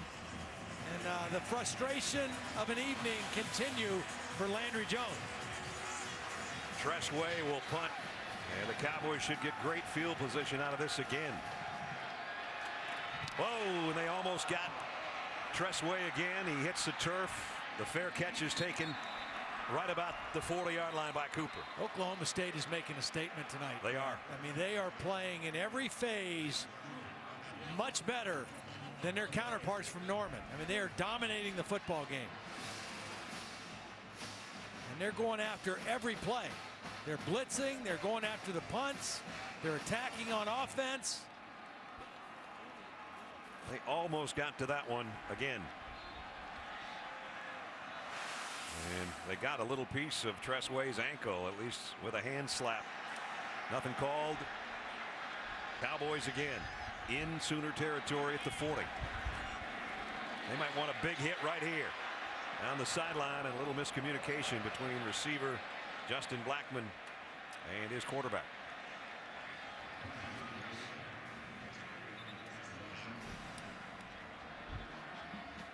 We asked Brandon Weeden yesterday, what would mean more, beating Oklahoma or getting a BCS game? And I said, I understand that question's tied together. He said, for me personally, beating Oklahoma. For the program and Oklahoma State, it's getting to a BCS game and winning a conference crown. So while they're tied together, it meant more to him to beat the guys in the crimson and white. Reese, Kirk, Craig James, the All-State BCS selection show tomorrow night. They'll unveil the final poll, let you know who's playing in the national championship and all the other bowl games. 8:15 Eastern and then 9 Eastern. College football bowl selection and the All-State BCS selection show tomorrow night on ESPN. Brad Nessler, Todd Blackledge, Holly Rowe, and our crew in Stillwater, where it's all Cowboys right now here in the third quarter. And here's Smith breaking free again and scoring again. Touchdown.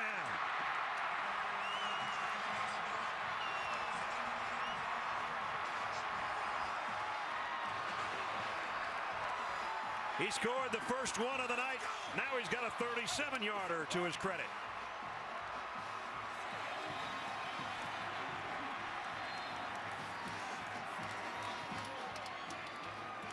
And now the question starts being, how much of a statement are they making? And will they start to sway the voters' minds a little bit? Because this is becoming a rout against the number 10 team in the country. The number 3 team is making a statement. 41-3. Jeremy Smith just ran through the arm tackle of Corey Nelson. Corey Nelson, normally a dependable linebacker. Watch number 7. He's unblocked. He gets an arm around him, but that's not enough. And Jeremy Smith fights through it. And at the end of the play, Tracy Moore, the wide receiver, number 87, gets a great block. And Smith able to waltz into the end zone. Jeremy Smith out of Tulsa Union. Their team just won another 6A title a couple of days ago. There's a lot of kids from that high school on these two teams. They beat Jenks in the semifinals. They beat Broken Arrow by a point. Between Jenks and Tulsa Union, I think they have the last 16 6A championships in this state. They put out a lot of good football players. Yes, they do. Wow. I didn't see this one coming, partner. No, I didn't either. I thought there'd be a lot of points, but I thought they'd be on both sides of the ledger. Exactly.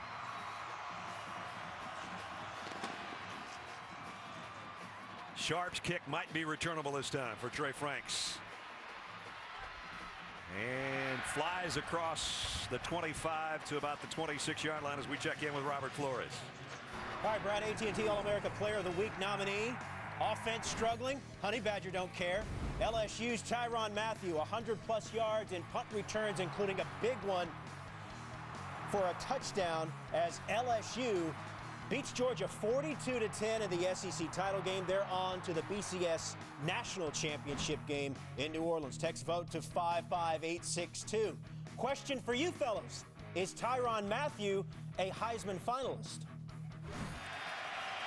He might be, Robert. I tell you what, Todd and I are amazed at how much one guy can be around the football like he's been this year. And the Cowboys stop Brandon Williams. Sean Lewis drops him for a loss. Sean Lewis, the outside linebacker, having another big game. And it brings up long yardage, and that's not something that Oklahoma wants to be in. They're minus on the rushing category, and we're less than 5 minutes remaining in the third quarter.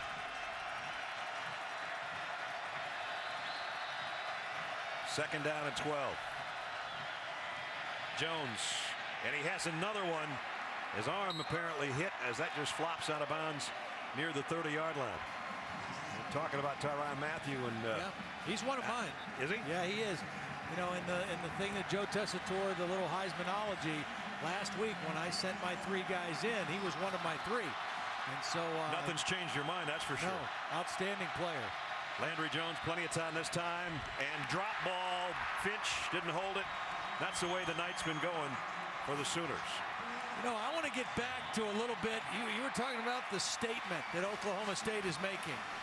Mike Gundy made a statement. He said, as of 2008, he said he thinks this team can play with anybody, anytime, anywhere. And I wondered about that because of their defense. But if their defense plays the way they play tonight, yeah, I'd have to agree. They can play with anybody. Tress Way has been a way too busy punter tonight for Oklahoma. Got a nice kick away, though, again under heavy pressure. And this time, no fair catch taken by Cooper. He's going to finally field one. And it goes down in his tracks, basically, at the 26-yard line. Well, Oklahoma State appears on its way to a win. They would have 5 over current top 25 teams, 7 over top 50 teams. They would be conference champion, which Alabama wouldn't be. And the only losses each in overtime. Alabama to number 1 LSU And Oklahoma State at Ames against Iowa State a couple weeks ago. Yeah, I thought it was interesting earlier this week. Mike Gundy said, you know, if he was voting, which he's not a voter, and if he was fair, he would probably put Alabama ahead of them as well. They lost to the #1 team in the country in overtime. Cowboys with the ball back, less than 4.5 to go in the third quarter. And there goes Randall again, all the way to midfield.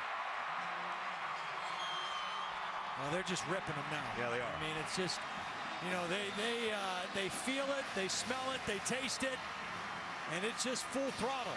You got a defense that's tired, that's cold.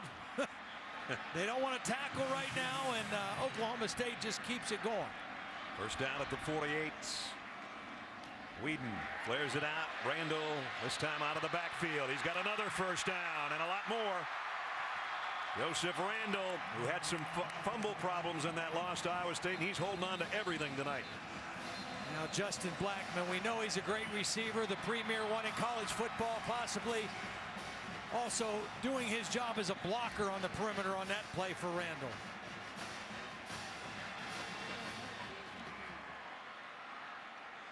First down at the 35.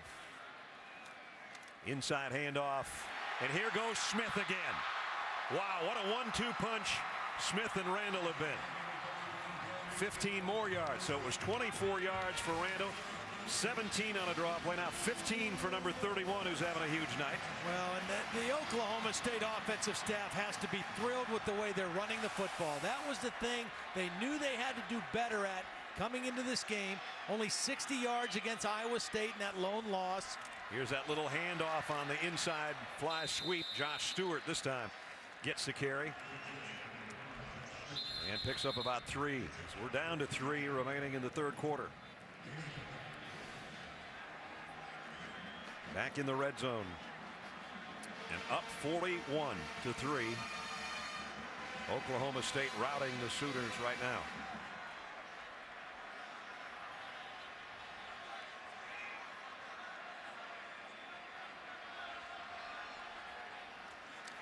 Brandon Whedon fires to the end zone, just off the outstretched arms of Josh Stewart. Yeah, just a hair high. The timing was good. The opening was there. The ball just a little too tall for Josh Stewart. Perfect timing on the throw right out of the break. And if that's lower, it's a touchdown before Jefferson gets there for the hit. Or if Josh is 6'1" instead of 5'10", it might have been a touchdown. Randall back into the backfield. Third down and 8. Blackman, he gets that flip again. And this time Oklahoma waiting for him. Maybe a yard gain, and that's it. Demontre Hurst made the stop.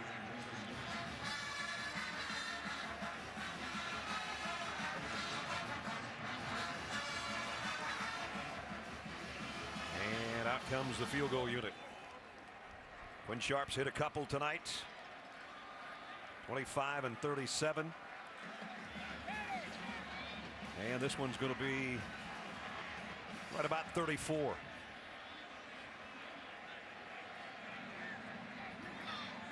Trying to add to a lead and give the Cowboys a 40-point.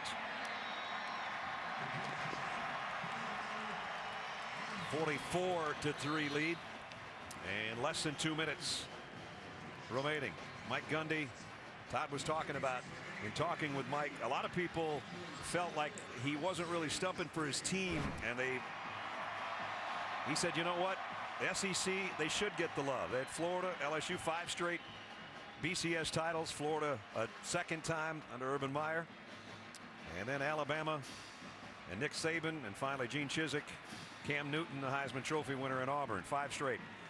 And with that, you know, talking with Mike and he talking with the media, he kind of said, you know, we don't belong in that category. LSU's the #1 team, and Alabama's really good. And he said, you know, if we start winning conference championship, if we just win 1 and we keep winning 11 games a season, I'll put us in that category. And I'll be interested to hear if this continues and they hold on and win what it looks like they're going to, what his tune will sound like in the press conference tonight and tomorrow. Here's the deal. Their defense tonight has shown me something. You know, coming into the game, they were giving up more yards per game and points per game than Alabama and LSU combined. this is a different defense tonight. Kick. Roy Finch will take a knee, and Oklahoma will have to work from the 20-yard line. The battle of field position has been won in a big way by the Cowboys tonight, too. As you take a look at the All-State top 5 teams in the BCS standings, there's LSU 1-1 in everybody's mind, and again a resounding win over Georgia today. Alabama, Oklahoma State, as you can see, the computers like them, but the pollsters aren't crazy about them. And I just wonder how many of those folks are watching tonight going, ooh, I think maybe these guys are better. I think it'll change. Stanford's not playing. Virginia Tech in a battle with Clemson over in Charlotte. And this team putting on a dominant performance against a team they have not beaten for 8 consecutive years.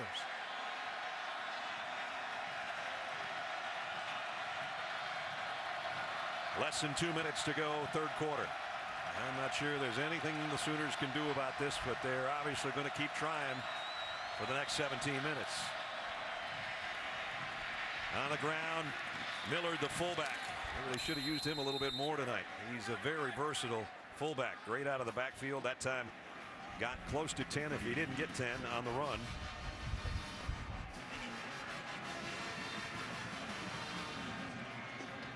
And he's just a yard shy, less than a yard shy of the first down. He stays in there as the single setback. There's the running back coach for Oklahoma, Cale Gundy, the brother of Mike Gundy.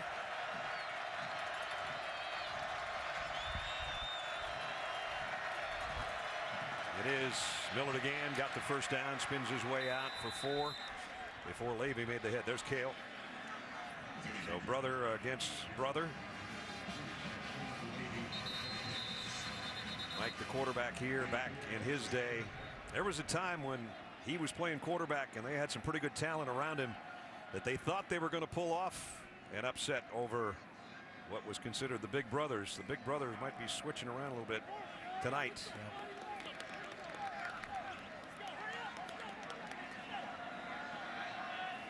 Got an injured player. It is Caleb Levy, the linebacker. Here's the 88 Bedlam game. I was just talking about this. Mike Gundy was a great quarterback here. He had Hartley Dykes as one of his wide receivers. Barry Sanders was in the backfield. They should have won this, they think. Gundy has got Parker. Oh, he dropped it! Brett Parker dropped the football. That's one they let get away. I don't think they're going to let this one get away tonight. Mike threw for well over 7,000 yards, which sounds like a huge number, but in this day and age, you got guys like Whedon, who throws for 4,000 back-to-back years, much less over the course of a college career. Whedon's #1 in yards and touchdowns, and broke his own single-season record for yardage in the third quarter on their drive to a touchdown.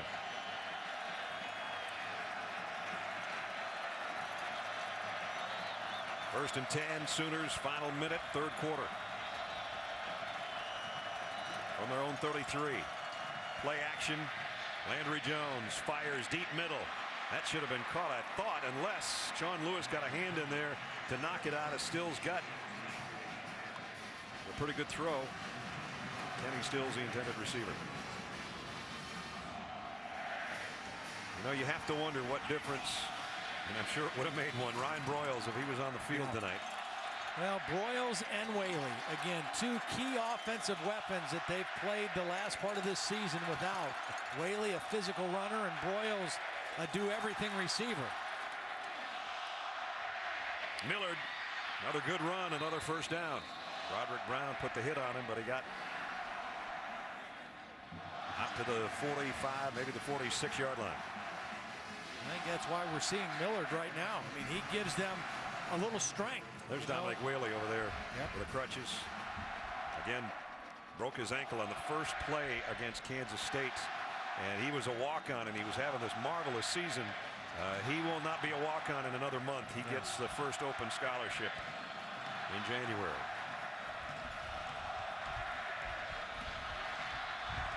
Miller getting some serious work here. Cut down that time, though, by Datejuan Lowe. who hit him low. Yeah, he went low, didn't he? And that should do it for the third quarter.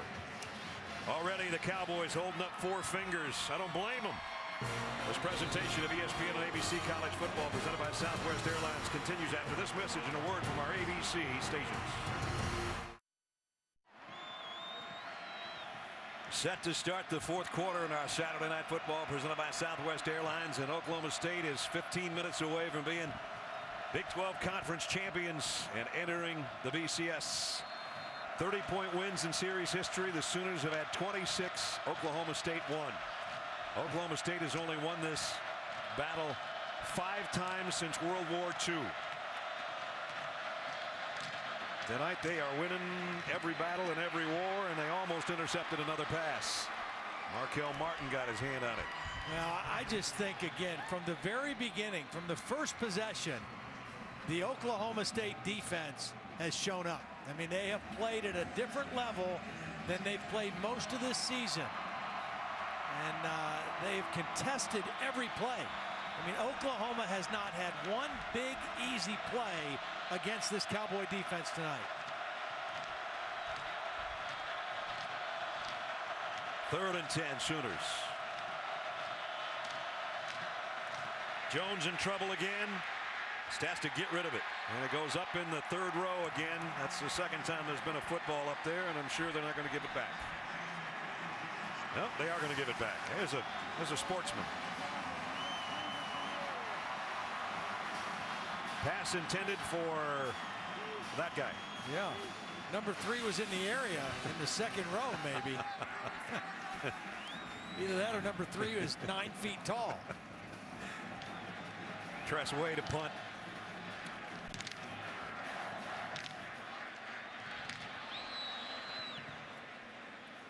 Cooper, fair catch, and made a good fair catch, backpedaling around the 9-yard line. Early 4th quarter, all Cowboys.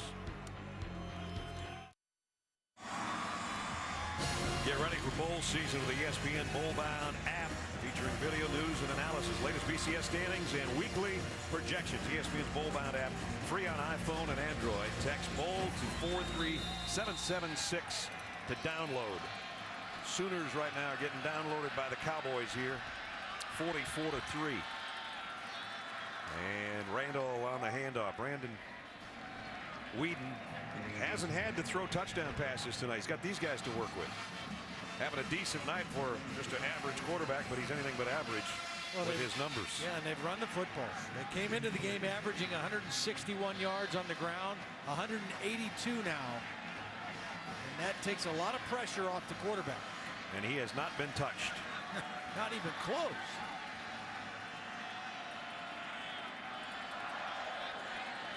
He directs some traffic on his protection on 2nd down and 7.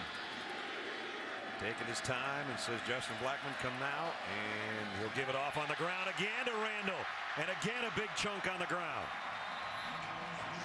Now, this offensive line has controlled the football game. I mean, they have absolutely done a great job. Opening running lanes. Protecting the quarterback. The center, Grant Garner, number 74, getting to the 2nd level. He is really good at that. They run the zone play. That's their bread and butter. And somebody's got to get to the 2nd level, get to the linebackers, and Garner does a great job of that. Cooper in motion, but the handoff will go to Randall again for 2, maybe 3. Jamarcus McFarland made the tackle as we check in with Holly. Well, Oklahoma State quarterback Brandon Whedon played professional baseball, but when he was wrapping up his career, he said, I was in an airport talking to my agent and knew that my baseball future was probably over. So I thought, you know, I want to think about it a few days, maybe get into football. He decided to call Oklahoma. He grew up in Edmond, halfway between here and Norman. They were very polite, but he could tell they were not interested, and so now he's here at Oklahoma State. And it worked out pretty well, that's for sure. With a pro football career in his future, playing his last game here tonight along with 15 other seniors and 1 junior.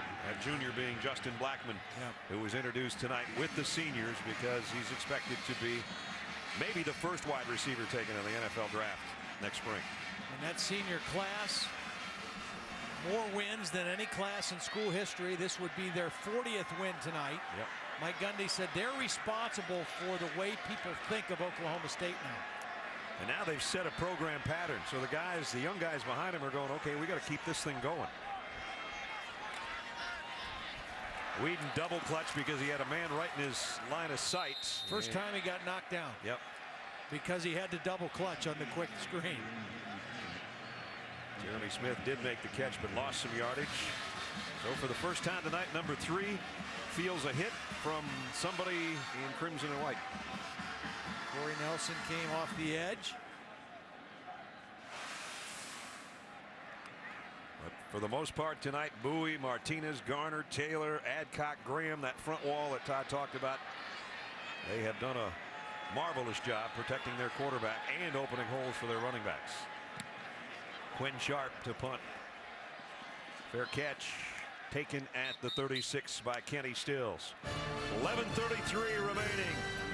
Cowboys are having their way with the Sooners tonight.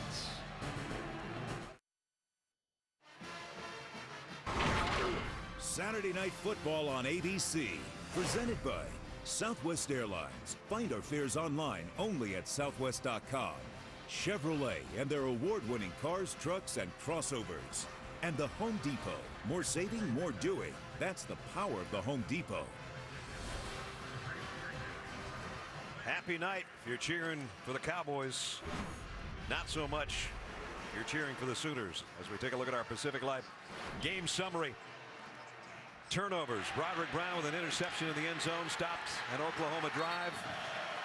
And then Landry Jones fumbled. Blatnick picked it up on a perfect hop. Took it down to the 1. They scored one play later.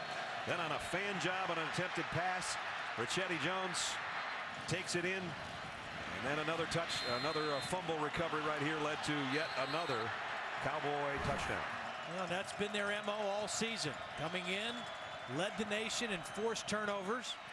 They were second in the country in turnover margin behind number 1 LSU. But they've added 4 to that tonight. So just an outstanding continuation of what they've done all year. 41 forced turnovers now and plus 20. That statistic is always going to tell you about a season. I'm not sure what the turnover situation was in the LSU-Georgia game today, but LSU is the only team that was above plus 16 that the Cowboys came in with. As Todd said, it's plus 20 now, so they're right in there anyway. Millard, fullback in motion as they give it off to Brennan Clay. And we're going to be down to 10 minutes probably on the next snap. 58,141. Not quite a record crowd at Boone Pickens Stadium, but certainly one of the biggest. And nobody's leaving, I'll tell you that much. They said earlier this week they thought they had storm warnings for today. It was raining like crazy this morning, and it cleared off. But the storm they were talking about is whether or not the fans here would storm the field if they were able to beat Oklahoma. We'll know that in about 10 minutes and 15 seconds.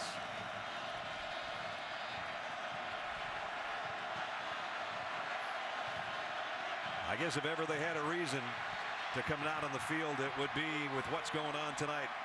And now that crowd of 58,000 plus is causing some havoc and a delay of game on the Sooners. Well, Landry Jones was trying to change the play or the protection at the line of scrimmage, and the left tackle, Donald Stevenson, didn't hear it.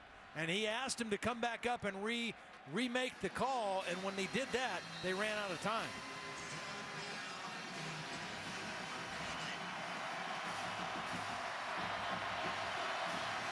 So that backs it up to the 44.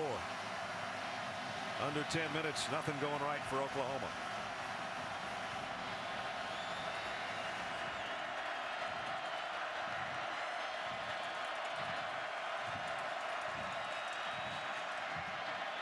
Jones steps up in the pocket, fires over the middle, and throws a strike to Camille Jackson. One of his best throws of the night right there. Stepped up, stepped right into it. 17-yard pickup.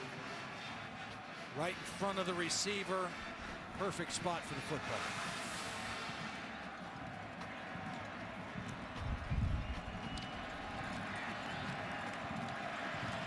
Umpire resets the football for the center on first down. in Cowboy territory at the 49. Clay trying to get to the corner, and Blatnick's not going to let him get there as he shoves him out of bounds. And we go to Robert Flores. Robert. Hey, Brad, some excitement in the first ever Big Ten championship game between Michigan State and Wisconsin, a rematch from earlier in the season. Kirk Cousins here hooks up with B.J. Cunningham. And Michigan State is leading 36-28. More good news for Oklahoma State because of the ACC title game on ESPN. Clemson is beating Virginia Tech. Cowboys looking to jump Tech to get into that #2 spot of the BCS. And they're having no problem tonight so far. And time is just about expired on the Sooners' night. A little over 8 minutes to go. Jones, that one in the air and almost intercepted. On the ricochet, Ryan Robinson almost had a play on the ball as that front four has been so active tonight for the Cowboys. Elkin, the linebacker, was the guy who got in there and deflected the football.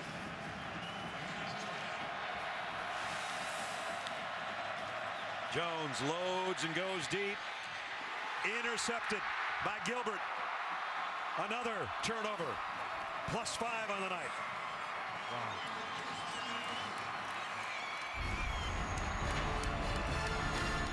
The Cowboy defense.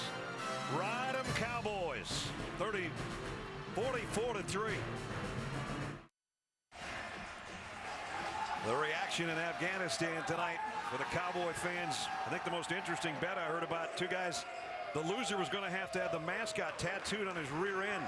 Somebody's going to have a Sooner schooner thing on his backside. Oklahoma State came in. Here's what they need to play in the BCS championship game. Remember, the computers love them, but the voters don't so much. So if more than 25% of the voters made them second place voters and everybody else made them #3 on their ballots, they got a shot. What they're doing now is they are annihilating their counterparts from Norman, and it's getting worse. Randall all the way out to the 43-yard line. Joseph Randall. And right now, just steamrolling the Sooners are the Cowboys from Stillwater. And Todd, I don't know, are they good enough to be in the BCS National Championship game? Well, I'll tell you what, I'm very impressed with them tonight. I don't think it's going to happen. Right. I think when the voters cast their final votes, I think they will be good enough to be the third best team, on all the polls. I think they'll pass Stanford. I think they'll pass Virginia Tech. I don't think they'll pass Alabama. And in my own personal opinion, I still think LSU and Alabama are the two best teams in college football.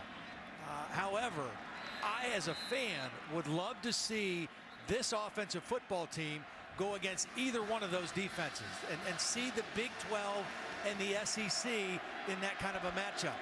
The fans are chanting LSU right now. It's so interesting when you think about comparing the Big 12 and the SEC. The Big 12, known for offense. Oklahoma State has gained more yards in 8 and probably 9 games now this season than LSU and Alabama gained combined when they played on November 5th. Here's Smith, another big opening, and the ball came out of the end. And who's got it? It's going to be Oklahoma ball way back inside the 20-yard line as the ball squirted out of there. Well, maybe it's not Oklahoma ball. They're still going at it down near the 15-yard line. It is going to be Oklahoma football. There's also talk that because of the fact, and we showed you that 5-year reign for the SEC as far as being BCS champions. That's Jeremy Smith, who fumbled the ball, who's down on the turf. Hopefully he's not hurt. He's had a marvelous game tonight.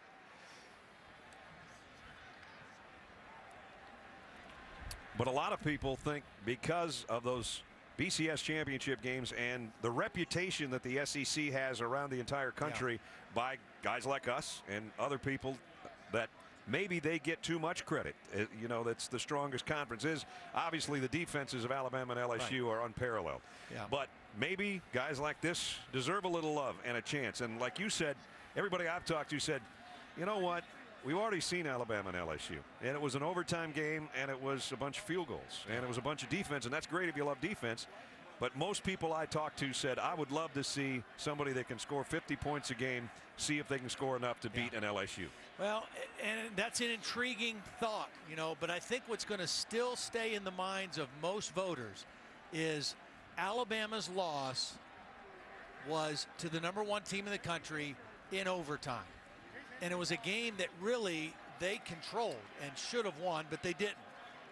Oklahoma State's loss 3 weeks later was on the road at unranked Iowa State. And I think that loss, losing to a team like Iowa State, is going to weigh in the mind still when they cast their votes. I just hope that it doesn't take away from what Oklahoma State's doing here. They're going to win a conference championship. They're going to go to a BCS game, and they have to be awfully proud of another 11-win season. But there are people around here that thought if they beat Oklahoma tonight, too many people would look back to 2 weeks ago and say, well, if they just would have beaten Iowa State.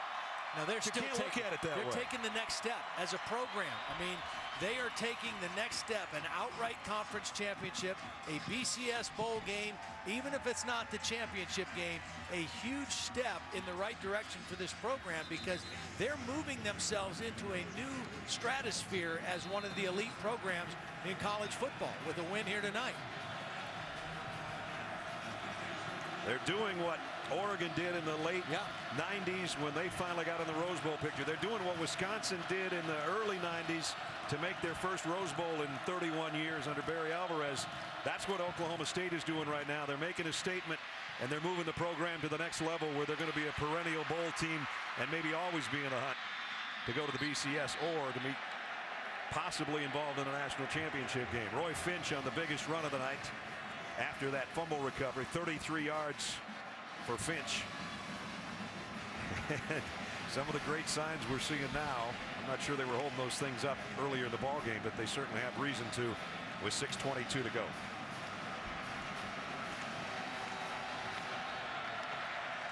With the exception of a few of the folks from Norman who have left their seats, nobody else has left Boone Pickens Stadium right now because there's going to be a celebration in Stillwater tonight. Well, you know, the drum that they will beat the loudest here in Stillwater tonight and through the weekend and next week will be those quality wins. The number of quality wins over ranked opponents that this Oklahoma State team can boast compared to what Alabama can boast. But again, there's that perception the SEC is still the strongest conference, so therefore Alabama has a little bit more weight.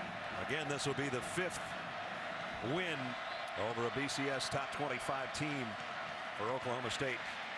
Here's Millard, and he's a couple yards shy of the first down as we check in with Holly. Well, this is arguably one of the biggest games in Oklahoma State history. So we were wondering if Mike Gundy would get tight, how he would coach tonight. Well, it was a good signal when he told us that yesterday morning he spent his time digging trenches on his 70-acre farm here in Stillwater, laying some power lines, some telephone lines. He said, you know, I've been involved in sports since I was 5 years old, playing year-round. I know how to focus during a game, and his demeanor has been very calm here on the sidelines, guys. Tell you what, his team's laid some power lines down tonight on Oklahoma. I hope he's got some long underwear on because he's going to get Gatorated here in a very short amount of time. First down run, a little skirmish on the bottom of the pile as we're under 5 minutes. I'll tell you, the happiest guy in this stadium might be Bill Young because the defensive coordinator for a team coming in that was 107th in the nation in total defense has put on a show tonight and made them look like a legitimate national championship caliber team. We'll take the 8th highest scoring offense in the nation and held them to a field goal, which came on the final play of the second quarter. Here's a little flare out to Trey Franks. Tyler Johnson made the tackle on Franks.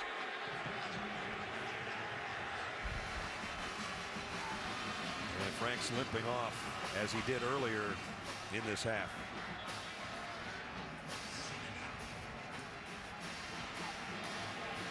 The Sooners are going to come up short of a 10-win season. That doesn't happen very often. Of course, they could get the 10th win in their bowl game, wherever that might be. You'll find out about all the bowls starting at 8 o'clock tomorrow night on ESPN, 8:15 rather, and continuing at 9 o'clock when you'll find out after you find out who's going to play in the national championship game. You'll find out about the rest of the bowls.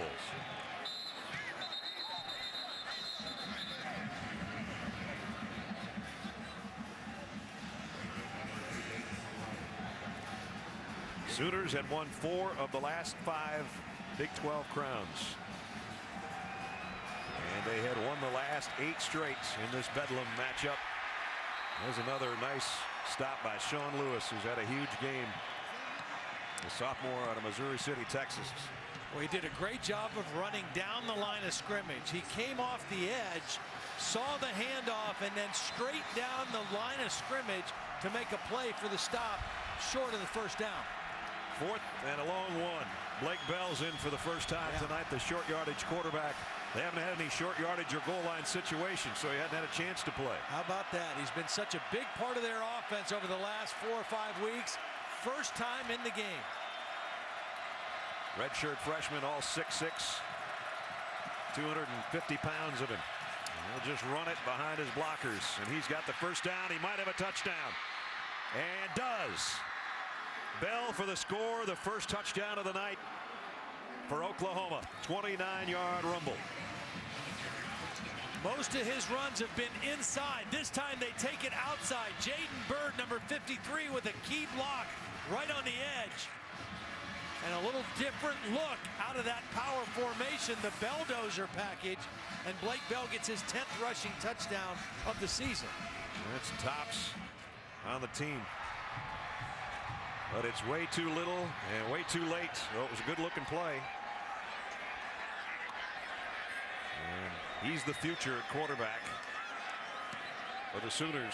And finally, they get a touchdown, but it comes with 2:25 remaining in the football game. Landry Jones couldn't get him in the end zone. Blake Bell did, but did it with his legs. 44-10.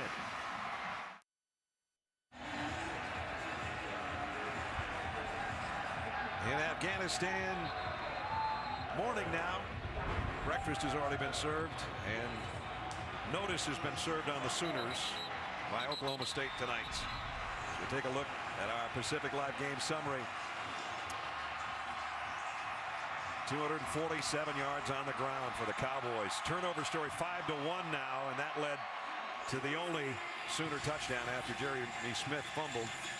They get down, and Blake Bell gets him in the end zone on a 29-yard run. But all Cowboys 44-10. Yeah, they protected their quarterback, Brandon Whedon. No touchdowns, but no sacks and no rug burns either. No. I mean, he was not on the ground. And I'm sure, even though first game he hasn't had a touchdown pass, he's not going to care at all after what he talked to us about what this game meant and being able to beat Oklahoma. That's a free ball. Finally found the handle, Justin Gilbert. And Gilbert stopped at the 20 and then pushed back. Coming into the game, Oklahoma State averaging 161 yards a game on the ground, 8th in the league. Tonight, a completely different story. They've run early, they ran often. 30 carries, 271 yards worth of running. And the more this game wore on, the more they just gashed this Oklahoma defense. And it was a combination of Joseph Randle and Jeremy Smith. A great 1-2 punch tonight for the Cowboys. Final couple of minutes. More ground game here. And another couple of yards. Herschel Sims on the carry. Oops. Todd was just talking about hoping Mike has long undies on. I hope he does too. Yeah. Well, he didn't change expression much, did he? Oh boy. He'll enjoy it more and more as the night and the weekend progresses. And we talked about the storm forecast for Stillwater. You can see that some of the fans are lining up to be part of the field when it's over. The Sims again on the carry. Oklahoma State up 34. It's going to be one of the largest wins in history for them. 47 back in 45. The celebration is close at hand now at just over a minute to play. Well, my advice to players on both teams, particularly the ones from Oklahoma, put your helmets on and strap up your chin straps before the field gets covered with folks.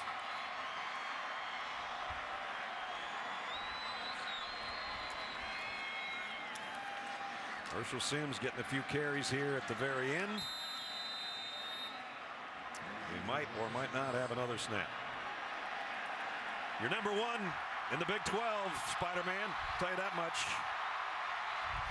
Champions of the Big 12 for the first time. And Bedlam about to become mayhem.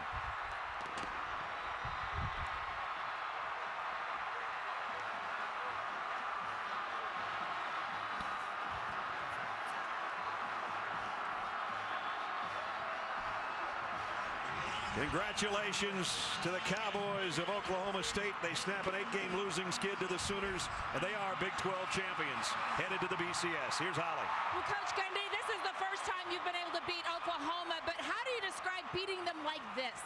Well, our players had really two really good weeks of practice, and these are special kids. I told them in the locker room before the game that they're a special group, and they deserve it. They've worked for a long time, and so they've earned it. You guys really made a dramatic change in your running game tonight, over 270 yards rushing. How were you able to do that? Well, our offensive staff felt like that we had to be able to run the football. That's where we came up short at Iowa State. And, well, you got to give a lot of credit to our defense. It's unbelievable what our defense did. But the kids really played hard, and it's all about them. I'm really proud of them. Coach, I know you wanted to win a conference championship first before you talk about this. You've won it tonight.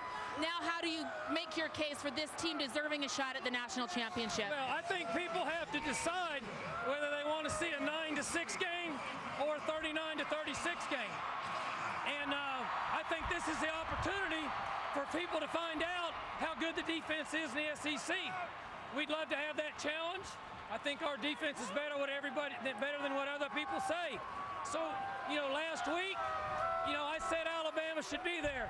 There's no question Oklahoma State should be number 2 right now. No question. Thank you, Coach. You bet. Todd said earlier, I wonder if the tune for Coach Gundy will change. He's whistling something different, isn't he? That's okay. He's got reason to brag up his team after a resounding win tonight. 44-10 is the final. So finally, the long wait is over for a conference championship. This isn't the Big 8 back in the mid-70s. This is the 2011 version of the Big 12, and the champions are the Cowboys of Oklahoma State. Final score, 44-10 for Todd Blackledge, Hallie Rowe, and our entire crew. Brad Nessler saying so long from Stillwater. Time to head to Robert Flores with the Ford wrap-up show. Congratulations to the Cowboys.